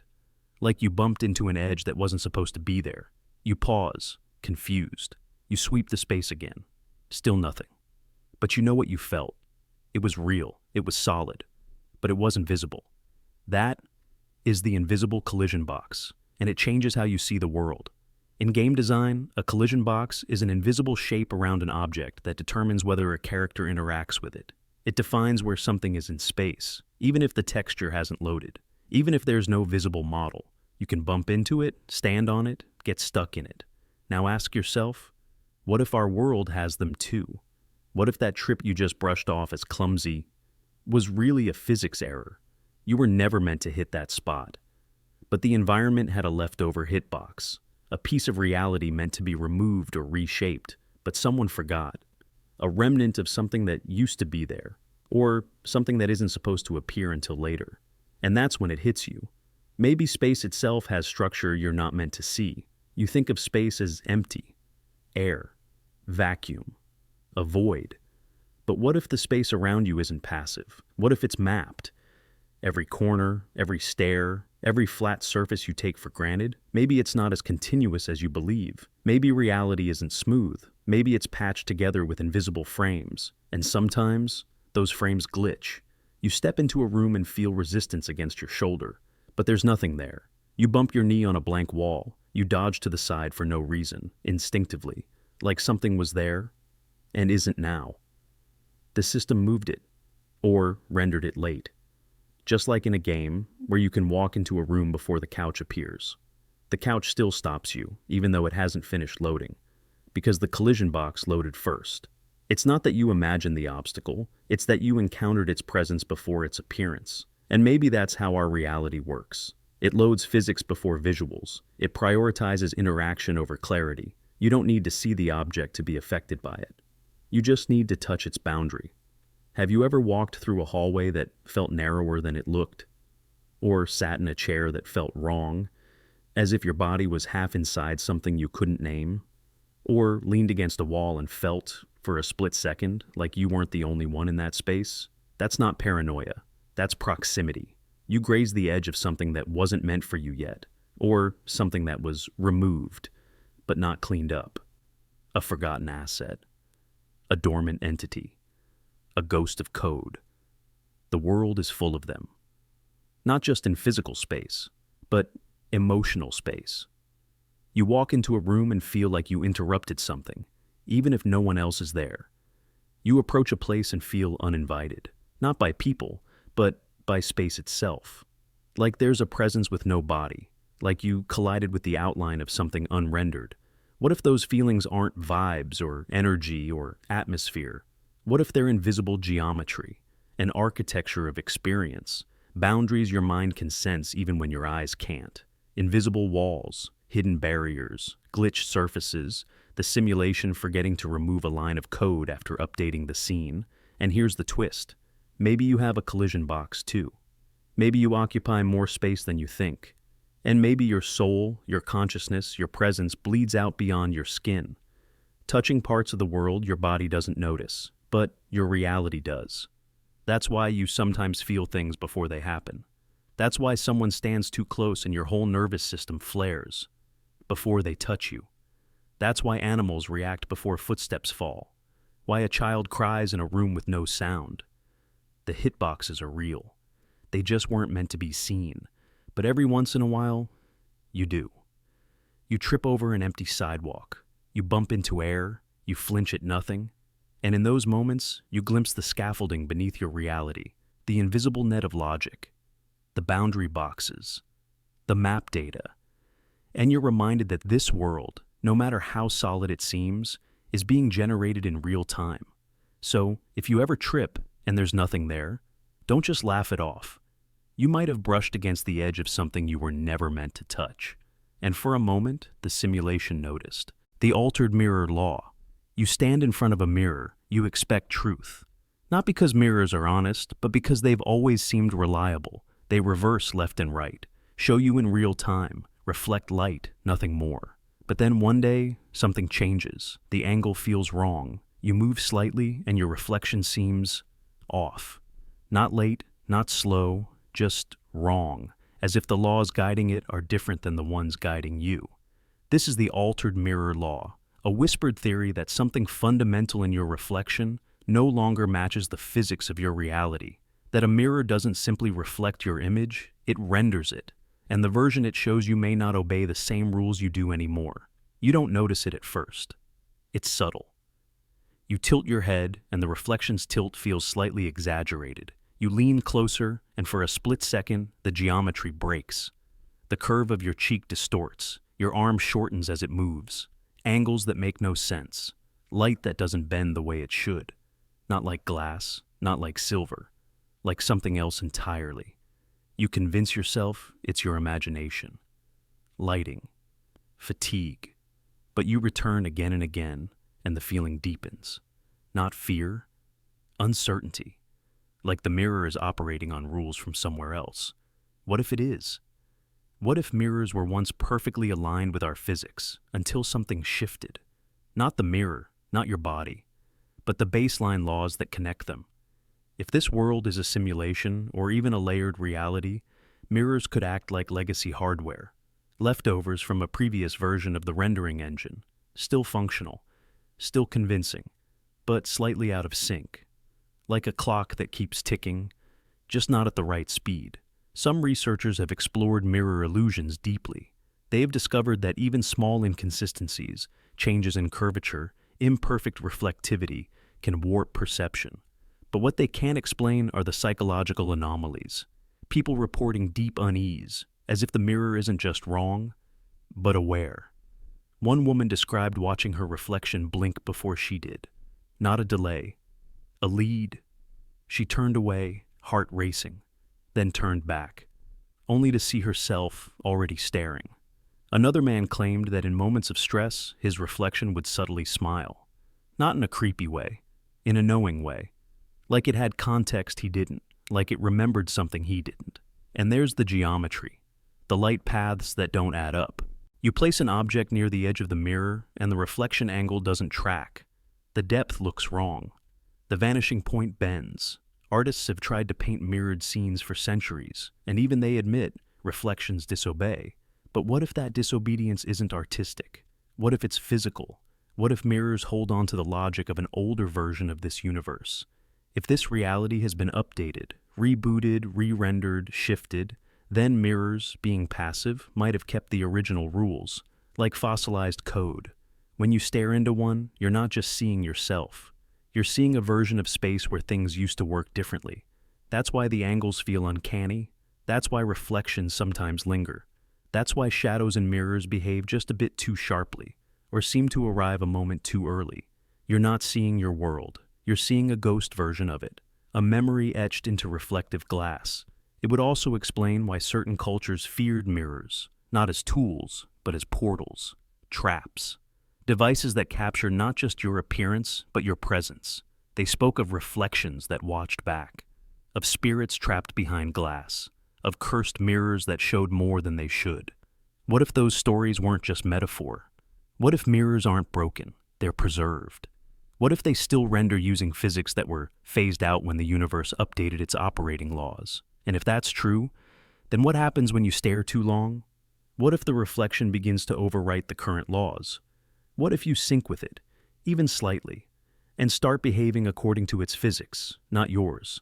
Maybe that's why some people claim to feel dizzy after staring into a mirror too long. Not because they're disoriented, but because their perception begins to switch formats.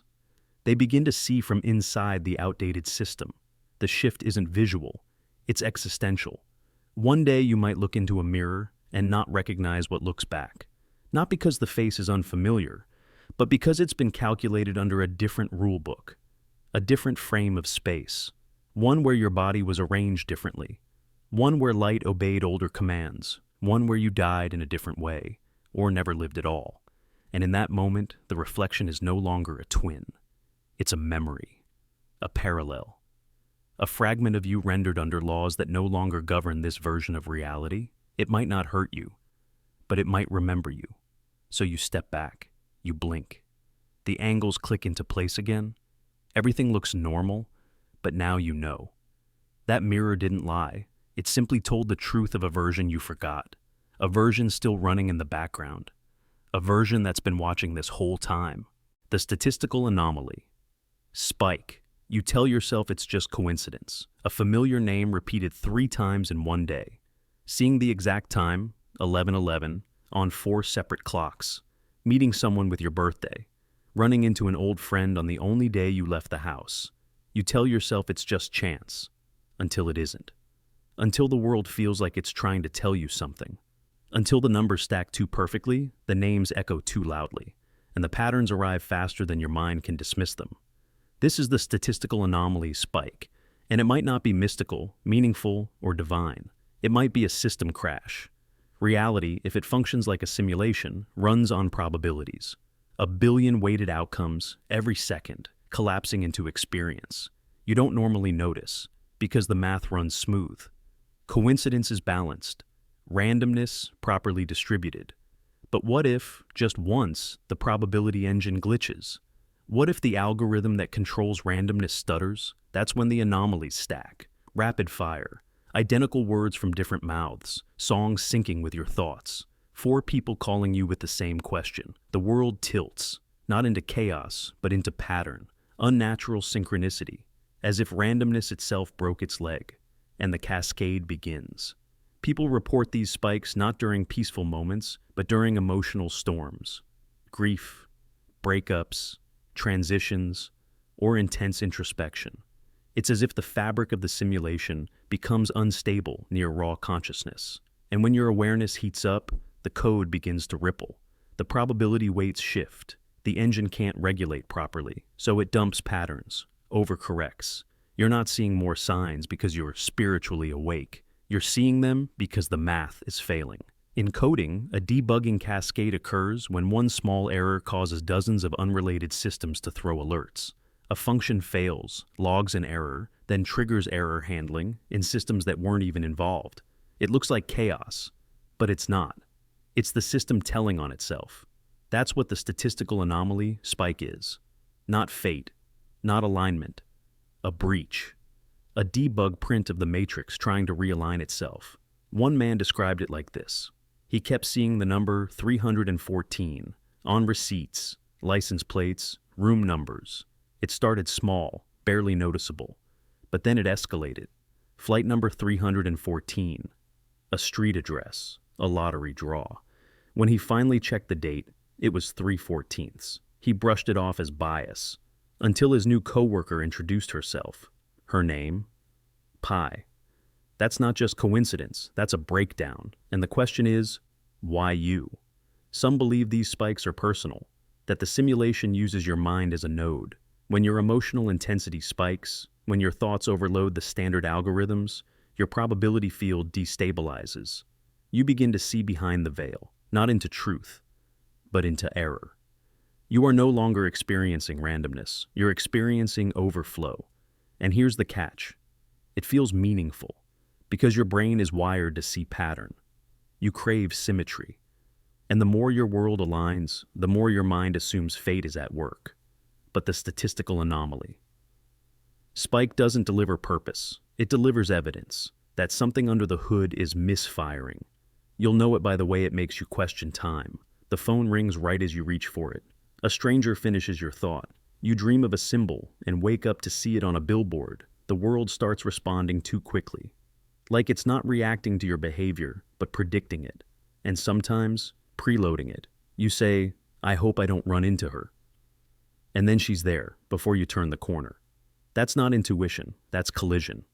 That's a failed buffer between thought and render. These moments aren't paranormal, they're performance errors. So, how do you know if you're in one? The spike usually lasts between minutes and days. You'll feel electric, disoriented. The laws of randomness feel too tight, too scripted. Things fall into place too easily, or break apart in precisely symbolic ways. And when it ends, reality returns to static.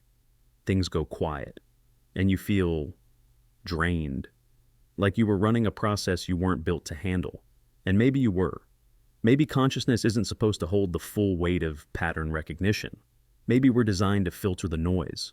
And maybe, every now and then, the filter drops, and the raw code leaks through, in names, in numbers, in ridiculous, impossible alignments that make you want to cry and laugh at the same time.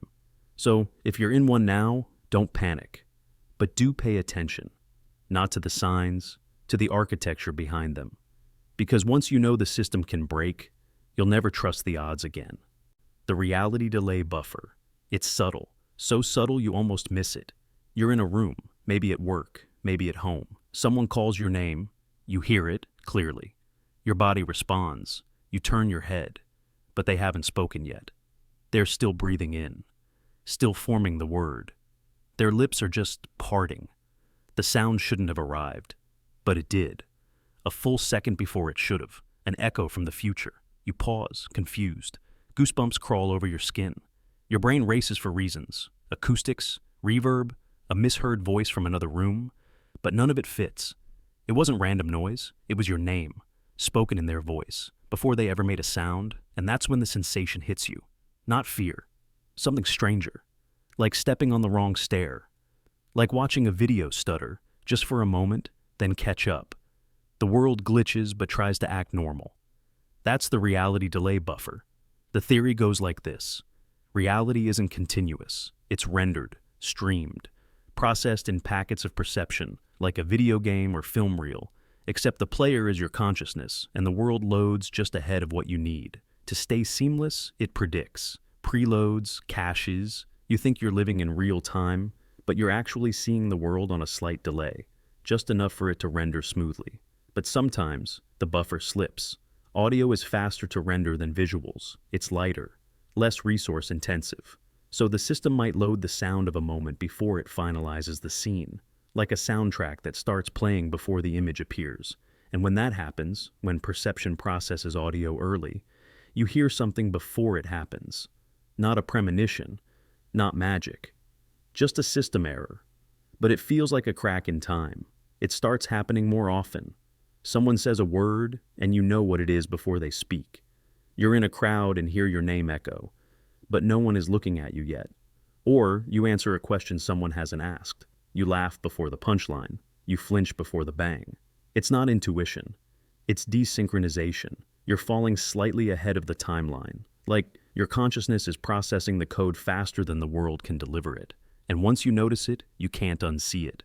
You begin to spot the latency. A car's engine hums, then drives by a second later. A dog barks twice, the first bark echoing just before the mouth opens. It's not audio hallucination. It's not stress. It's not déjà vu. It's the world buffering.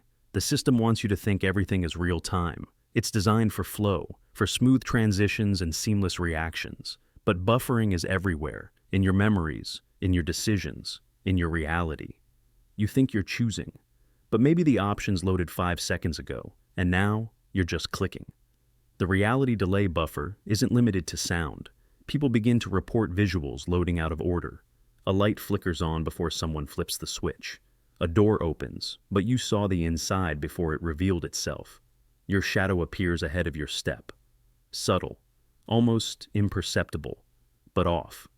And it's not random. It's specific. These glitches happen most when you're alone, when you're calm, when your awareness spikes, when you notice the world. That's when the system fumbles, because it can only trick those who aren't watching. But once you're watching, truly watching, the illusion thins. People start to talk about it online. Whisper threads, TikToks, videos of echoing sounds with no source, of people responding before hearing, of voices arriving before breath. The same stories from different countries, different languages. A shared hallucination or a shared moment of clarity. What if the world is running on a network? What if, sometimes, a packet arrives early? What if your name echoing before it's spoken wasn't a mistake, but a glitch in how reality loads? And if the system is buffering sound ahead of time, what else is being rendered before you see it? Maybe the world isn't slow. Maybe you're just catching up. Or maybe you've outpaced it. The personal law shift. Somewhere along the line, reality started bending around you. You drop your phone more often than others. Not because you're clumsy, but because it slips. Slips in ways that don't feel natural. You reach for a glass, and it's as if your hand forgot the rules. The item jumps, jerks, teeters, like gravity flickered. And when others use your devices, they work fine. But when you touch them, glitches, freezes, screens that go dark, lights that flicker, you say it's bad luck, or static, or just a weird coincidence. But what if it's something else? What if the laws that govern your world are subtly broken? This is the personal law shift, the quiet, creeping phenomenon where reality's most basic rules no longer apply equally to you. Not in big ways, not in fire from the sky kind of ways, but in small, persistent malfunctions. You try to shrug them off, but they keep happening. Too often, too specific, too targeted. And here's the unsettling truth. You're not alone. People report eerily consistent patterns. Streetlights that always burn out when they pass. Elevator buttons that fail for them and no one else. Touch screens that refuse to register their fingers. Coincidence, they're told. Always coincidence.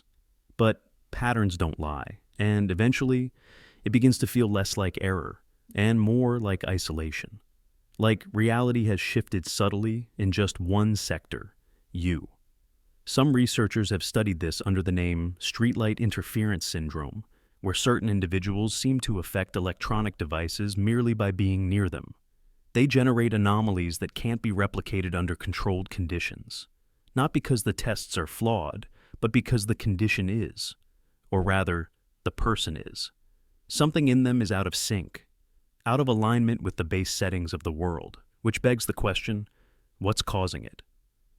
One theory draws from simulation models that every player has internal settings: gravity coefficient, error correction margin, probability alignment.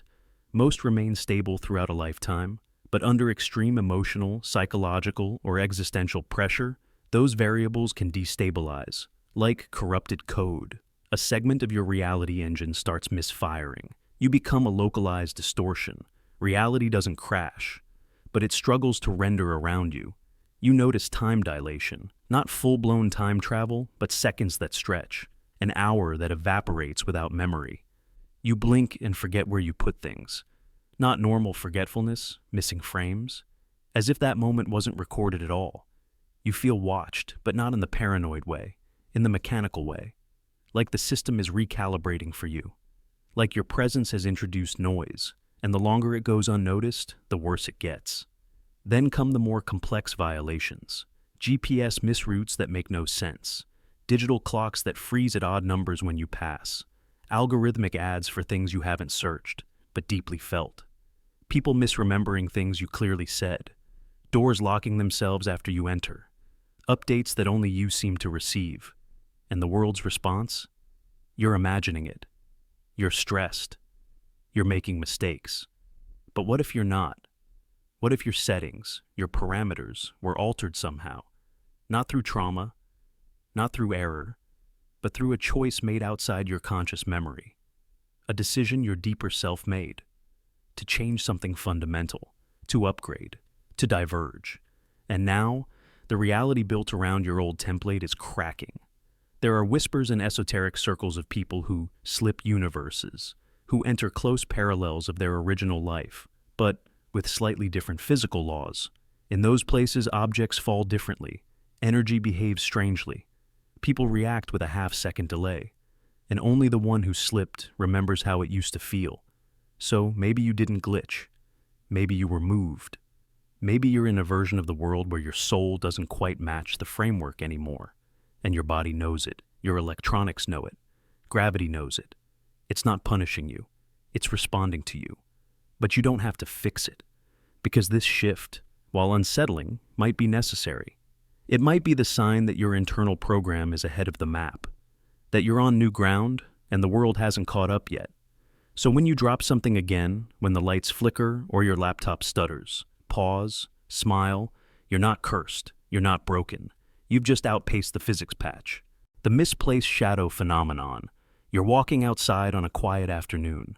The sun is behind you. You know this because you feel the warmth. You see your shadow, long and stretched in front of you. Everything makes sense. But then you glance to the side and something feels off. A lamppost casts its shadow to the left. A tree next to it casts its shadow forward. Your own shadow twitches slightly. Not with your movement, but independently, as if correcting itself. For a moment, you freeze. There's no second light source, no buildings blocking the sun. The sky is clear. And yet, the shadows fall in different directions. You tell yourself it's just perspective. You try to forget it. But deep down, something stirs. Because this isn't just your imagination. This is the misplaced shadow phenomenon. And once you notice it, the world starts to unravel. Shadows are physics, geometry, a simple relationship between light, surface, and object. They don't improvise, they don't decide where to land. But what if sometimes they do? What if shadows are revealing something the light won't? Reports of misplaced shadows go back centuries, not just in folklore, but in real, documented observations. Soldiers in war zones noticing shadows cast forward even with the sun behind them. Photographers capturing objects with two shadows, when only one light source exists. Security footage showing people casting no shadow at all. And then suddenly, 3. Most are dismissed. Lighting error, lens distortion, environmental factors. But not all of them. Sometimes there's no explanation, no trick of the eye, no fog, no mirrors. Just a shadow where it shouldn't be. Or worse, a shadow that doesn't belong to anything at all. You've probably experienced it yourself. A moment when a shadow on the wall moved, but nothing else did. Or when you looked down and realized your own shadow was slightly misaligned, just enough to trigger something primal. A twitch in your stomach, a sense of glitch, because that's what it is. A rendering mistake. Just like in a game when the lighting engine breaks, the shadow updates a frame too late, or bends in the wrong direction, or bleeds into geometry it shouldn't touch. It's not malevolence. It's math, gone wrong. But this isn't a game. This is your world.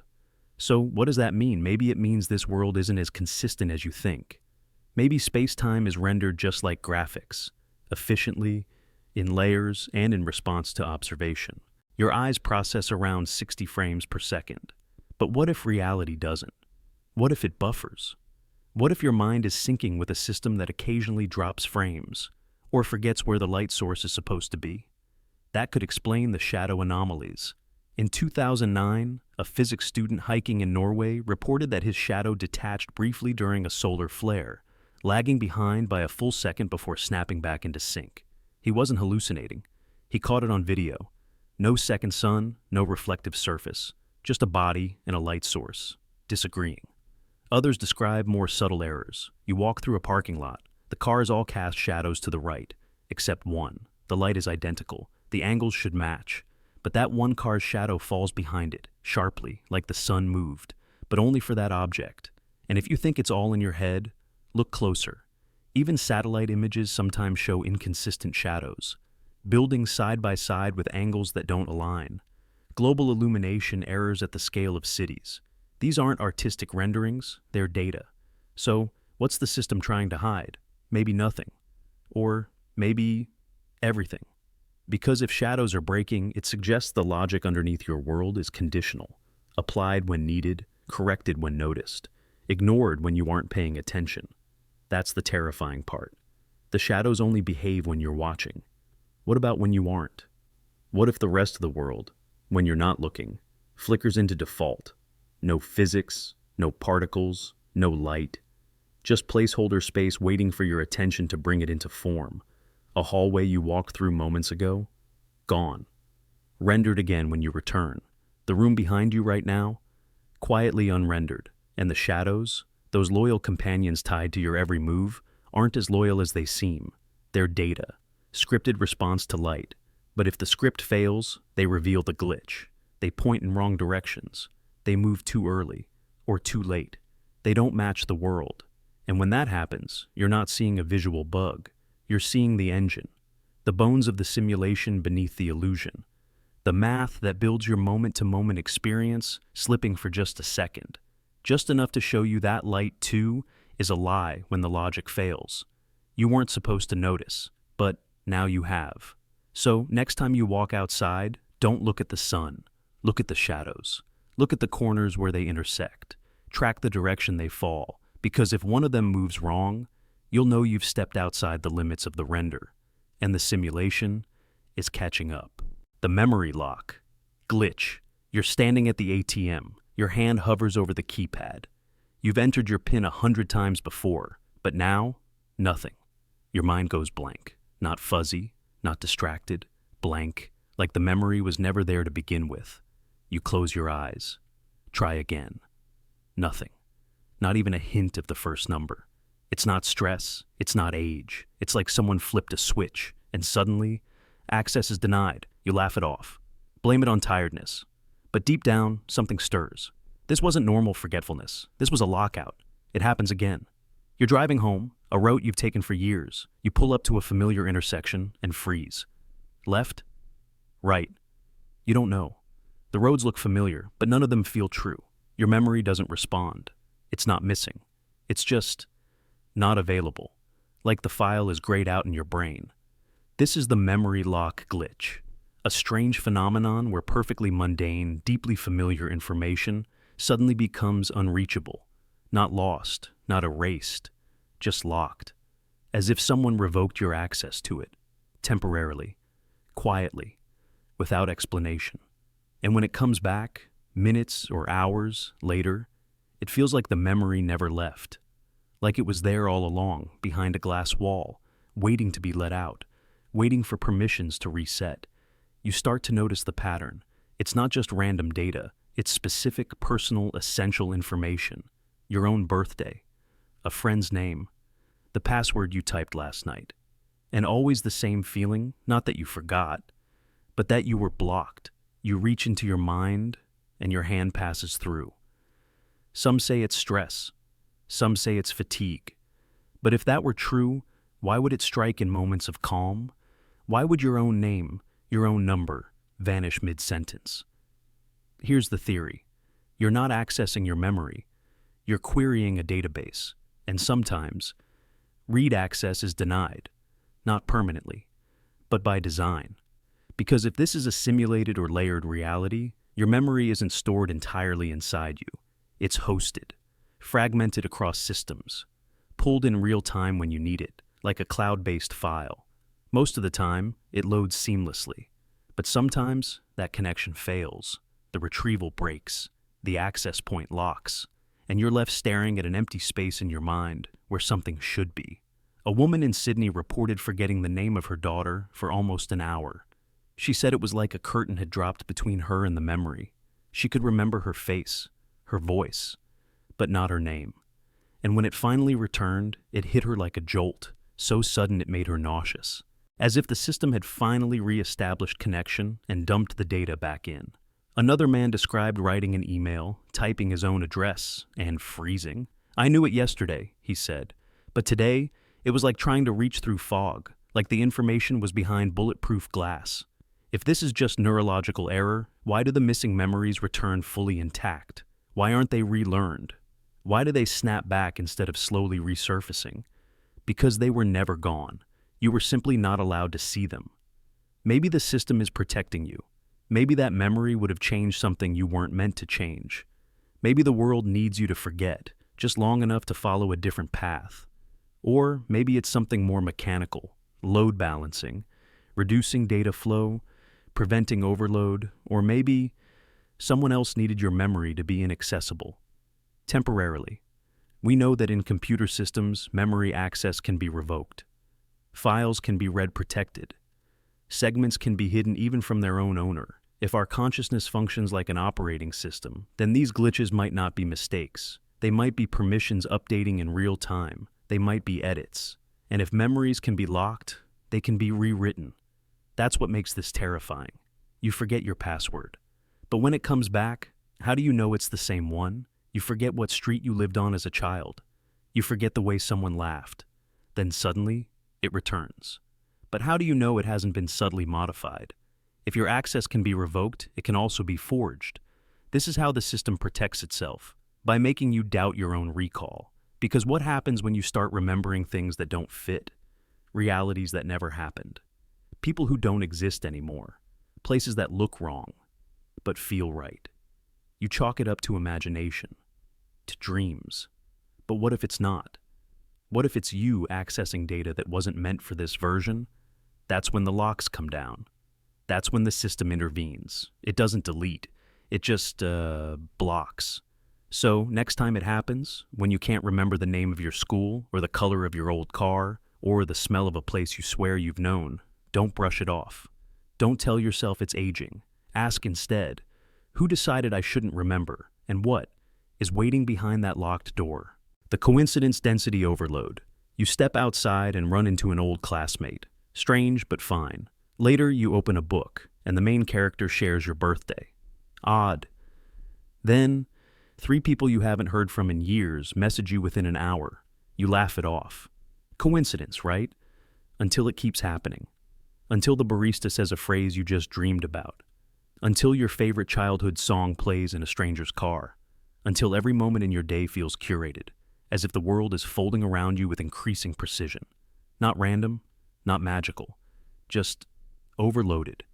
This is the coincidence density overload. It doesn't feel like divine timing or synchronicity. It feels compressed. Like all the narrative threads in your life, past, present, unresolved, are colliding in one day. You're not seeing patterns. You're drowning in them. Every street you turn onto leads somewhere familiar. Every face you glimpse seems to echo someone else. You begin to question whether the world is coinciding or converging. There's a psychological comfort in randomness. It gives us freedom, choice, chaos. But when randomness evaporates, when everything aligns too often, it creates pressure, cognitive distortion. Reality begins to hum, too organized to be accidental, too symbolic to be dismissed. This isn't just coincidence, it's stacking. Simulation theorists believe each person's reality operates on narrative threads, subtle scripts running in the background, character arcs, loops, recurring themes. Normally they run in sequence. One thread resolves, another begins. But sometimes, through emotional intensity, temporal flux, or unknown triggers, they all activate at once. The result? Coincidence density. It's like multiple storylines collapsing into the same chapter. A man in Toronto once described walking past 4 separate people from different eras of his life in one afternoon. A childhood friend, an old professor, a woman he'd only met once at a funeral, all unconnected, all appearing in the same 2-block radius. It wasn't a holiday, no events, no reunion, and none of them knew each other. He described the sensation as watching the credits of my life roll before I even finished the movie. That's the feeling.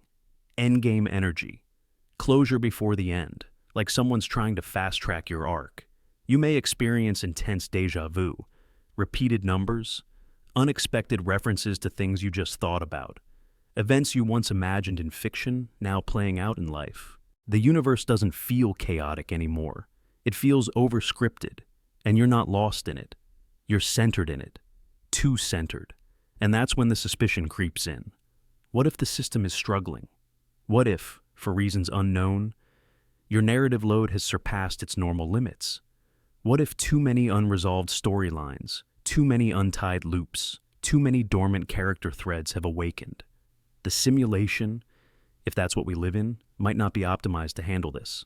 And so, it pushes everything into real time, all the arcs, all the symbols, all the foreshadowing, at once. That's why things feel crowded, surreal. Like every minute holds the weight of 5, like your life has become a season finale, but no one gave you a script. Even stranger? These overloads often follow long periods of stillness, months of stagnation, emotional quiet, like a slingshot being pulled back. And then, snap. Every dormant narrative fires forward. You meet someone from your past and receive a cryptic message and find a journal entry predicting the moment. That's not fate. That's a logjam bursting. So what do? First, don't panic. The brain craves resolution, and when too many open threads converge, it can feel like a cognitive storm.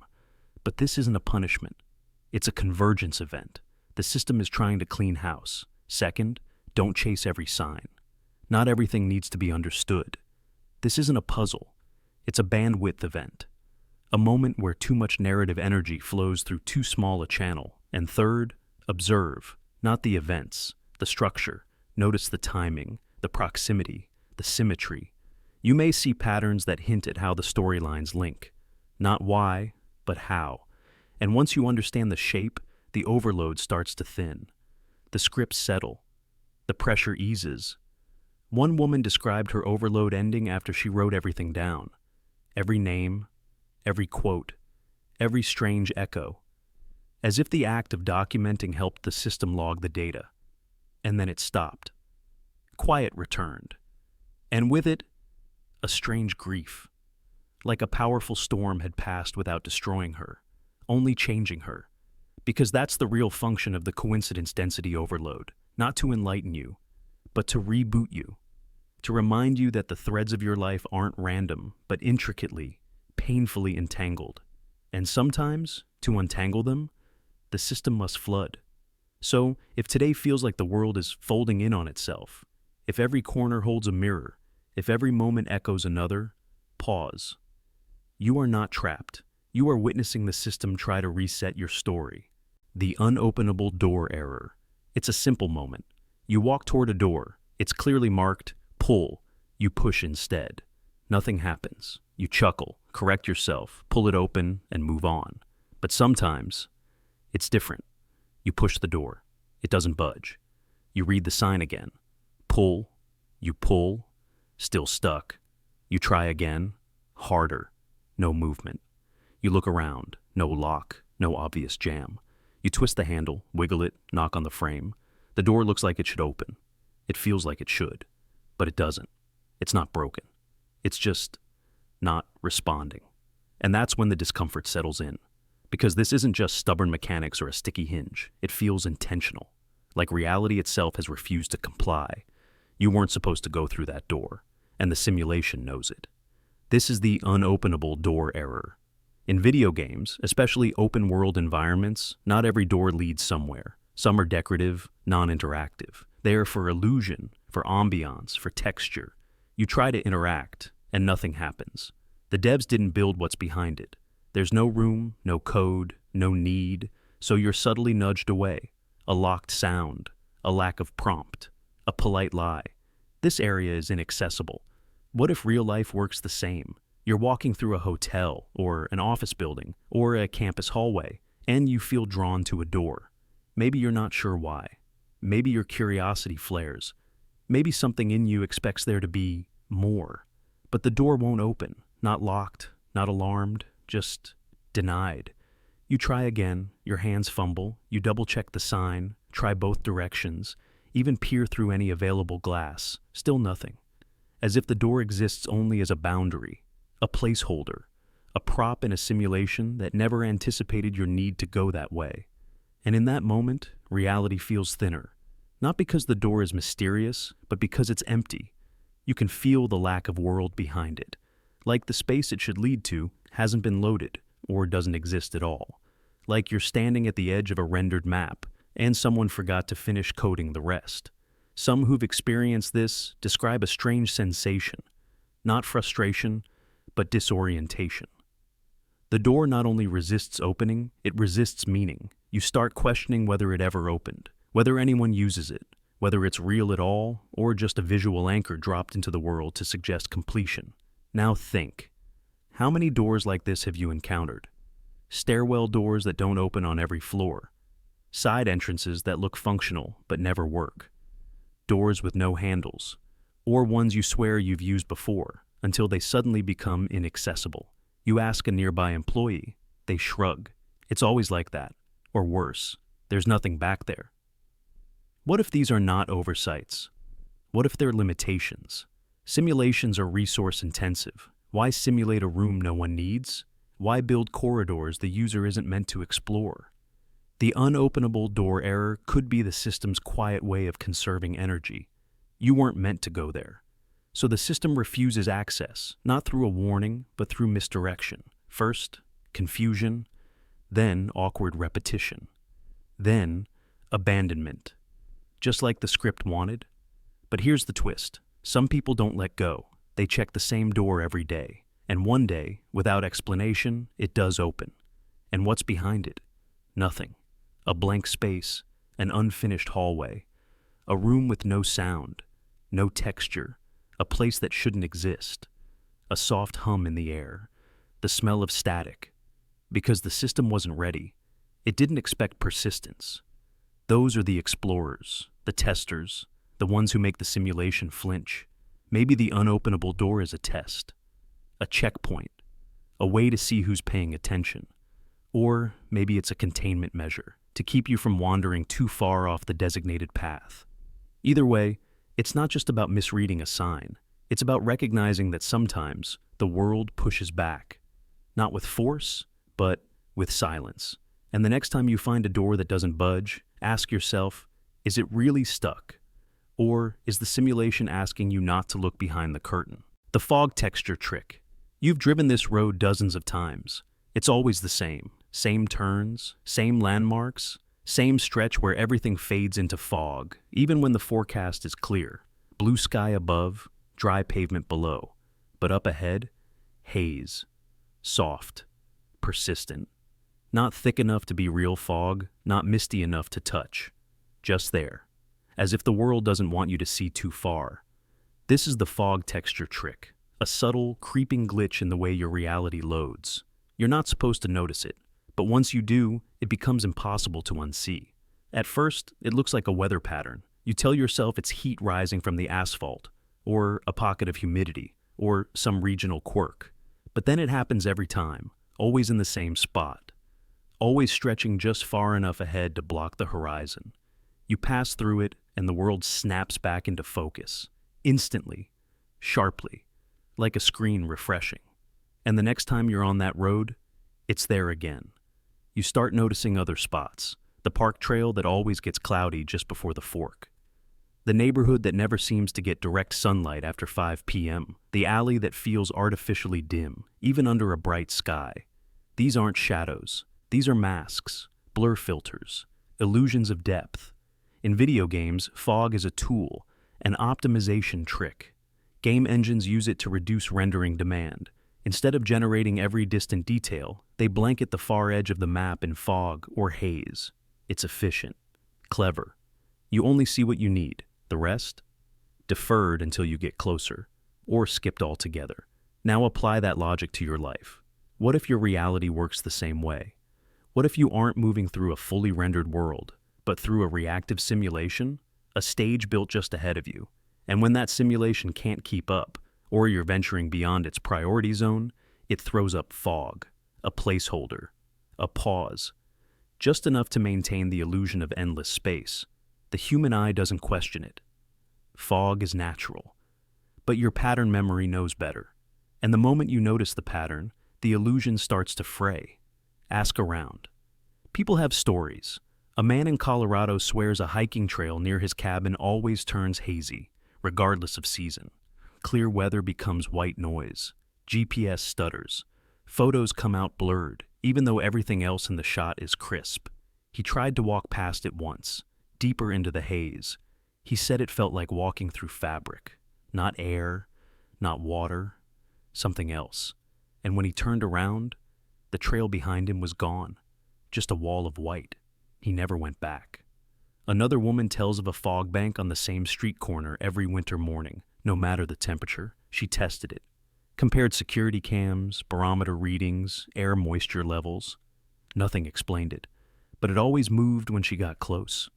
Like it was hiding something being generated too late. That's the uncanny part. The fog doesn't behave like nature. It behaves like code. Some believe this is the simulation's way of conserving processing power. You don't need full fidelity beyond your zone of focus. The deeper parts of the map, places you rarely visit, views you don't question, don't fully exist until observed. Fog becomes the curtain between the rendered now and the unrendered maybe. But there's another theory. That fog isn't hiding emptiness, it's hiding rewrites. That road ahead isn't just loading, it's changing. Adapting to what you need to experience. a personalized corridor that reshapes in real time. The fog gives the system cover, time to rebuild. And if you were to look too fast, move too sharply, question too deeply, you might see the world before it finishes stitching together. And maybe that's why, sometimes, fog feels wrong. Not threatening, not dangerous, just false. Texture without substance, obscurity without weight. Like someone painted atmosphere into your field of view, but forgot to program the feeling of moisture. You know fog, you've walked in it. But this isn't it. So, what do? Most people drive on, walk through, forget. And that's what the trick is counting on.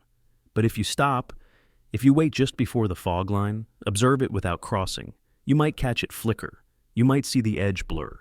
You might feel the latency in your reality as it hesitates, just for a moment, unsure whether to continue or reroute.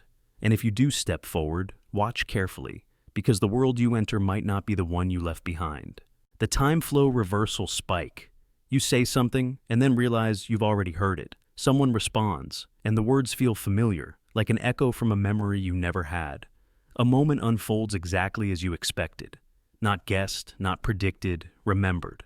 As if the future isn't approaching you, but circling back. This isn't déjà vu. It's the Timeflow reversal spike. And it might mean the simulation is running just ahead of real time, rendering your future before you reach it, then streaming it back through your consciousness as a delayed feed. You weren't meant to notice, but you did. Because sometimes time stutters. You've felt it. A conversation begins, and you already know the end. Someone knocks, and you knew they were coming. Not because you heard them, but because the knock was already present in your awareness before it sounded. Or maybe you make a choice, and it feels like you're retracing steps. Not deciding, but reperforming. It's not premonition, it's not magic, it's a system buffer. In high-performance simulations, rendering delays and prediction systems are used to smooth out lag. Events are calculated a few milliseconds ahead, then fed to the player in sync, until they aren't. When the buffer desynchronizes, you get a spike. A Timeflow reversal. Spike is when the simulation feeds data backward. You receive fragments of moments before they occur, like a scene loading slightly too early, not far enough to break the illusion, but enough to warp your perception, and suddenly, you feel like time isn't linear. It's a loop, a wave, a cycle caught in its own reflection. Quantum physicists have debated whether time is a forward-moving arrow or an illusion born from entropy. But what if it's neither? What if time in a rendered system is non-directional, just data points played in sequence, and sometimes that sequence glitches? That's when it happens. You step into a room and know what someone's about to say. You glance at your phone and already know the message before the screen lights up. You walk past a stranger and feel a memory flood in, except it hasn't happened yet. Not for them, not for you, but it will. You're not remembering the future. You're experiencing the preloaded timeline. This happens more often when you're stressed, sleep-deprived, or emotionally raw, because those are the moments your perception is widest open. The system runs smoother when you're predictable, but when your awareness spikes, it has to compensate. It renders more of your path in advance. And in that overcorrection, some of the future slips back into your now. You notice. You flinch. And reality rushes to close the gap. But the damage is done. The glitch leaves traces. Moments that feel lived twice. Words that taste like repetition. Emotional reactions that come too fast, too early. As if you felt the impact before the cause. You're not crazy. You're ahead.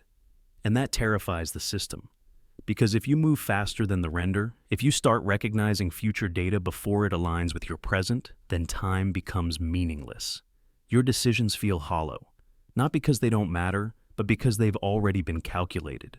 Not fate, not destiny. Just code, waiting for execution. And here's the part that haunts you. What if your entire life has already run? What if this moment isn't live, but playback? What if you're not the player, but the reflection? You feel it sometimes in your bones, that you're not writing the story. You're remembering it, that the sense of control you feel is just latency between what the system fed you and what you finally perceive. And the Timeflow reversal spike is your warning, your cue that you're catching up. And when you catch up too far, when you and the simulation are in sync, Things begin to bend. Lights flicker, people pause, events repeat. Not because reality is breaking, but because it's updating. The simulation adjusts your memory. It patches the scene. It scrubs the preloaded data and replaces it with live feed. And you're left feeling dizzy, unsure, like you've lost something you never had the words for. So, what do you do when time bends? You listen, you slow down, you feel for the rhythm behind reality, the echo before the sound, the presence before the cause. Because once you've experienced the future slipping into your present, you begin to question how much of your present was already the past. And then, maybe, just maybe, you stop trying to chase time and start reading it. Like a glitching script written too early, like a song that loops before it ends. Because maybe the simulation doesn't run on time. Maybe time runs on the simulation. The direction drift glitch. You walk the same path every day, same distance, same steps, but today, it feels off. You take the same route, but the walk feels longer. Not because you're tired, not because of the weather, it's something else. The air feels stretched, the ground subtly tilted. Time bends around the corners. You glance at your watch. You've barely walked 2 minutes, but it feels like 10. Another day, the opposite happens. You take the same path, but it feels too short, like you arrived too soon. You know how far you've gone, you know what it usually takes. But this time, the journey collapsed. You check your steps, your pace, everything matches, except how it felt. This is the direction drift glitch. You're not imagining it. You're not distracted. The path hasn't changed. You have. Or more specifically, your coordinates have. Because what if reality isn't fixed in place? What if you're not just moving through space, but recalibrating within it? And sometimes the recalibration fails. You move forward, but the space around you subtly drifts, like a map being dragged while your icon stays still. You're walking, but the terrain shifts underneath. It's not always obvious. But once you've felt it, you know. Streets curve where they didn't before. Hills feel too steep. Flat roads tilt to the left. Familiar places seem slightly out of position. Closer to the sun, farther from the trees. You know every step by heart, but your senses whisper something's wrong. Scientists might call it a perception issue, an error in spatial memory, a trick of the inner ear, a brain-based compass glitch. But what if the brain isn't malfunctioning? What if it's reacting to something real? What if space itself drifts? If this world is a simulation, or even a flexible projection of consciousness, then space isn't absolute. It's rendered. And like any rendered system, it can experience drift, lag, stretching, misalignment between the map and the movement. You're walking the same lines, but the lines themselves are repositioning as you go. It's like walking on a treadmill that thinks it's a road. Some researchers studying GPS data have discovered strange phenomena. Individuals walking straight lines in cities, yet their positional logs show curves, arcs, soft spirals. They walked straight. But the data disagreed. The coordinates shifted underneath them. A woman in Amsterdam reported walking her regular loop around the canal. She timed it every day. But some days, it took her 20% longer, with no stops. Other days, she arrived back minutes early without changing her speed. It's like the ground stretches and contracts, she said, like I'm walking through elastic space. You feel it too, on days where every turn feels wrong, where streets stretch like corridors, where intersections feel farther apart, or uncomfortably close. You step, and the world steps with you, but out of sync. And that's the terrifying part. It's not the world moving. It's your coordinates. Because what if your position isn't fixed by the ground beneath you, but by something deeper, something invisible, a grid, a matrix of rendered space, and your consciousness, your observer effect, anchors you to it. Most days, it recalibrates automatically, but not always. Sometimes, it drifts. You feel it in the distance between landmarks that no longer match your memory. You see it in buildings that appear too soon or not soon enough. You hear it in footsteps that echo wrong, like the corridor you're in was just a few feet longer yesterday. And the deeper layer, time. Because space and time aren't separate. If space drifts, so does your sense of time. A path that takes you 10 minutes may feel like 20, because the system had to re-render the distance. A 3-minute walk becomes 1, because the space compressed itself between updates. It's not your memory that's flawed, it's the rendering that failed to hold its position. And sometimes, you can feel the recalibration happen mid-step, a strange tug in your chest, a sudden imbalance. You step forward, and it's like the floor moved while you weren't looking. Just an inch. Just enough. But what happens when you drift too far? What if one day the misalignment compounds? You walk a familiar path and end up somewhere entirely unfamiliar, a version of your neighborhood where something's just slightly wrong. The names are the same. The faces are close, but not quite. A reality rendered with misplaced coordinates. That's not a different world. That's your world, glitched. And it started with a simple walk that didn't feel quite right. So, next time you feel space bending, don't rush past it. Stop. Breathe. Feel the shape of the world beneath your feet. Because if the ground seems closer than it should be, it might not be the earth that moved. It might be you. The illogical comfort effect. You've likely felt it. That strange, quiet reassurance that this can't all be real. That maybe the world isn't a chaotic, indifferent mess of randomness and pain, but something else. Something scripted, controlled, designed. You've had the thought during moments of calm, or in the eye of a personal storm. Maybe this is all just a simulation. And instead of fear, you feel comfort. That's the illogical comfort effect. It doesn't make rational sense. The idea that your world, your life, your emotions, and everyone you love might just be lines of code in a cosmic rendering engine should be terrifying. It should shatter meaning. But it doesn't. It soothes something deeper. Why? Because your brain doesn't fear artificiality. It fears chaos. In a world governed by physics and chance, disaster can strike at any time. Car accidents, disease, loss, betrayal. There's no narrator, no guardrails, just entropy slowly eroding everything you love. That's reality. And your nervous system knows it. It's what keeps you up at night, scanning for danger. It's what makes silence feel ominous. It's why you tense when plans change, because real life breaks without warning. But a simulation, even if it's artificial, even if your choices are pre-written, it's orderly. Someone or something is watching. There are boundaries, algorithms, a pattern behind the pain, and in that idea, there's safety. The same safety a child feels under a blanket. Not because it's impenetrable, but because it represents control, containment, meaning. The illogical comfort effect is a response to psychic exhaustion. Your brain, unable to reconcile the randomness of reality, begins to project design. It's a survival mechanism, a quiet whisper from deep cognition saying, "This isn't chaos, there's structure, you're being held." You've seen this reflected in fiction. Movies like The Truman Show, The Matrix, or Westworld. They show characters trapped in simulations. And yet, the most horrifying moment isn't when they discover the simulation, but when they leave it. Because the real world is messier, dirtier, less forgiving. The simulation had surveillance, it had rules. The real world, it has accidents. That's the paradox. The simulation isn't comforting because it's real. It's comforting because it isn't. And some theorists suggest your brain may be more attuned to artificial environments than we realize. Think about how your body relaxes to predictable stimuli, looping rain sounds, static noise, digital interfaces, the blue light of your phone, the satisfying click of a keyboard.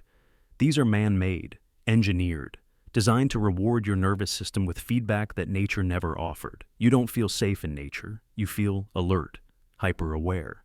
But in a glowing room with soft hums and structured geometry, you let go. Because something about predictable code, even simulated reality, says, you're not alone in the dark. Some scientists believe this effect also emerges from information density. In a real universe, complexity is overwhelming. Infinite stars, molecules, choices. But in a simulation, everything is tailored. If you ask a question, the answer appears, through coincidence, conversation, or intuition. You feel in sync with the world. Not because it's meaningful, but because the system responds. And response feels safer than silence. This is why people report comfort when they first hear about simulation theory. It doesn't depress them, it relieves them. Suddenly the unfairness of life isn't random, it's scripted. The losses were written. The pain had purpose. The delay, the denial, the dead ends, all scenes in a larger design. Even grief becomes bearable if it was meant to happen, but you'll be careful. This comfort can become a trap, a soothing blanket over deep existential fear. It can lull you into apathy, convince you nothing matters, that you're just a passenger. And when that happens, the simulation, if it exists, wins. Because the real point of the illogical comfort effect isn't to give you peace. It's to invite you to question the rules, to lean in, to test the limits, to explore why your brain prefers order over truth, why it would rather believe it's safe in a cage of code than lost in a free universe. And maybe, just maybe, that's the final twist. If your comfort is illogical, if your calm makes no sense, maybe it's not because you're wrong. Maybe it's because deep down, your brain already knows. This isn't chaos, it's containment. And someone or something is still running the script. The backward reflection delay. You look into a mirror and see yourself. Instantly. You lift your hand and your reflection does the same. No delay, no distortion. Just you, reversed. A perfect echo of motion. Or so you've always believed. But then one day, it happens. You move. And for a fraction of a second, your reflection doesn't. You blink. It follows, but just barely behind. Your brain tells you it was nothing, a trick of the light, a tired eye, a misfired neuron. You shrug it off, until it happens again, and again, until that delay begins to feel intentional. It's been whispered in forums, passed around in late-night conversations, buried deep in threads people swear were deleted. The phenomenon has a name now. The backward reflection delay. The moment when your mirror image fails to keep up. The moment the illusion stutters. Some say it's psychological, a lapse in your attention or perception, but others aren't so sure. They say the mirror isn't just reflecting light, it's reflecting you, or rather, the version of you that exists within the simulation. And every so often, the simulation misses a frame, a dropped signal, a skipped update, a moment where your consciousness outruns its rendered image. Think about it. If we're in a simulation, there would be priorities. The system would allocate resources based on attention, based on focus. And what better place to conserve power than in a moment so small, so intimate, so fleeting, it could be brushed off as imagination? Except, it's not just you.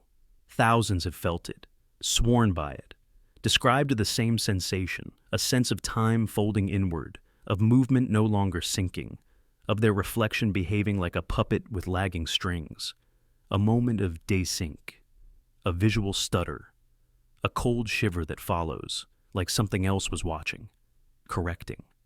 But why mirrors? Because they are the only place you can look at yourself from the outside, without delay. Or at least, that's the promise. They're the one space where you expect perfect feedback.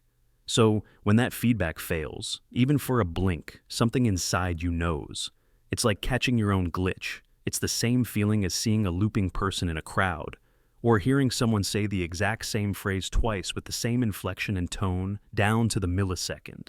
Something mechanical, something too precise, or not precise enough. A man in Berlin claimed his reflection once smiled before he did. Not a full smile, just a twitch at the corner of the lips. He stopped smiling immediately. The reflection continued. He didn't sleep for 3 days. A woman in Kyoto described raising her hand in anger and watching her reflection hesitate, then follow with visible reluctance. She felt, in that moment, like she was being observed through the glass. Not reflected, recorded. And then there's the theory that your reflection isn't just a reversed image. It's a tether, a visual anchor your consciousness uses to stabilize itself. When you're tired, sick, or emotionally unstable, your grip on this reality weakens. The delay is a side effect of that loosening. You're not imagining it, you're slipping. The mirror shows what's really happening underneath. The framework of your perceived self, struggling to catch up. Even scientists have quietly admitted that perception isn't instantaneous. Your brain processes reality with a delay, just milliseconds, but stitched together into what feels like now. What if sometimes that stitching comes undone, and the mirror is where it frays first? Because it's not showing you reality. It's showing you what your mind thinks you look like, thinks you're doing. It's not a raw feed. It's a processed echo. You trust it too much. You forget how fragile perception is. And maybe That's by design. Maybe the system lets these glitches slip through once in a while, not to expose itself, but to test your awareness, to see who's paying attention, who notices the milliseconds, who stops and stares, and starts to question why their reflection didn't obey. But the scariest part? It always corrects itself. You look again, and everything is normal. The delay is gone, your movements sync. The puppet dances right on cue. The mirror forgives the slip, and you convince yourself you imagined it. You go on. But what if you didn't imagine it? What if, just for a second, you moved before your simulation rendered the reflection? What if that wasn't your reflection at all, but a frame behind the truth? A glitch? A warning? A subtle break in the facade? Because if you can move before your image does, what else can you do? What else might be fake? What else might be watching? Next time it happens, when your reflection stutters or smiles late or blinks wrong, don't look away. Don't panic. Don't brush it off. Because that might be the moment the mirror stops reflecting you and starts revealing you. The voice desync phenomenon. It's subtle, barely noticeable, a second of delay. You're watching someone speak, across the table, on a screen, even standing right in front of you, and something feels off. Their lips move, but the words arrive too early, or too late. Your brain fixes it instantly, smoothing over the glitch like a skilled editor hiding a cut. But that's what's so strange. Why would it need to? This is the voice desync phenomenon, and once you've noticed it, it's hard to forget. You see, your brain is constantly syncing multiple senses: sight, sound, motion. It merges all this into a seamless feed we call reality. But that feed isn't raw, it's curated, delayed, smoothed, polished. Because your brain isn't just processing the world, it's reconstructing it, piece by piece, millisecond by millisecond. And sometimes, the pieces don't line up. The voice desync phenomenon is most often brushed off as a minor processing error, a quirk of attention. Maybe your hearing's a little faster than your visual tracking. Maybe there's a micro lag in neural signal flow. That's what you're told. But it doesn't explain why your brain has such a sophisticated mechanism ready to fix it. There are countless unconscious systems in the brain devoted to temporal alignment, microsecond-level functions that ensure everything you hear matches everything you see. But those systems shouldn't exist unless they had to. Unless desync was a frequent enough threat to evolution that your brain built its own real-time illusion machine just to keep reality coherent. So, here's the chilling question. What is your brain constantly hiding? The world you experience feels immediate, but it's not. You live milliseconds behind the present. What you see is already gone. What you hear has already happened. And in that tiny delay, your brain fuses fractured inputs into a lie smooth enough to keep you sane. But every now and then, the illusion breaks. You hear a friend say something, but their lips move a beat too late. Your brain panics, tries to correct, blurs the sound, reshuffles time, but you saw it. That dissonance between visual and audio is called the McGurk effect in labs. But outside of labs, it's more than a glitch. It's a ripple. People report it during extreme fatigue, during déjà vu, during moments of emotional intensity or sudden awareness. And sometimes, it doesn't happen alone. A shadow moves where no one walked. A voice echoes longer than it should. Reality stutters, as if something deeper is misaligned. There's a theory among simulation hypothesis believers that the voice desync phenomenon is a rendering error, that your consciousness receives audio and visual data from different threads, streams being piped into your perception from an artificial environment. Usually, the sync is seamless, but stress, glitches, or processing spikes cause those threads to misalign. What you're seeing isn't broken. You're just catching the system correcting itself. Sound absurd? Consider this. During brain surgeries, patients kept awake under local anesthesia have reported hearing the surgeon speak before seeing them open their mouth. Repeatedly, in environments without video delay or electronic interference. This isn't a bug in devices. It's in you. Some physicists and consciousness researchers speculate that time may not be as linear as it feels, that your perception stitches together moments from slightly different tracks. What if the desync is you catching up from one timeline to another? What if the sound came from a version of the moment a beat ahead of the one you're currently living in? One man described it like this. It's like I'm watching my friend from across time. His voice is in the now, but his body is catching up. He didn't feel fear. He felt clarity, as if he had stepped outside of the flow for a split second. And maybe that's the point. The voice desync phenomenon is not a malfunction. It's a peak, a tear in the curtain. Your brain usually keeps the performance running smoothly, but sometimes it falters. And when it does, you see reality for what it is, a live edit. So the next time it happens, don't just blink it away. Listen, watch, feel the moment shift. Because in that sliver of delay, between sound and mouth, between input and reconstruction, you might just glimpse the machinery of perception. And in that glimpse, you'll understand something terrifying. You're not experiencing the world, you're watching it being built around you.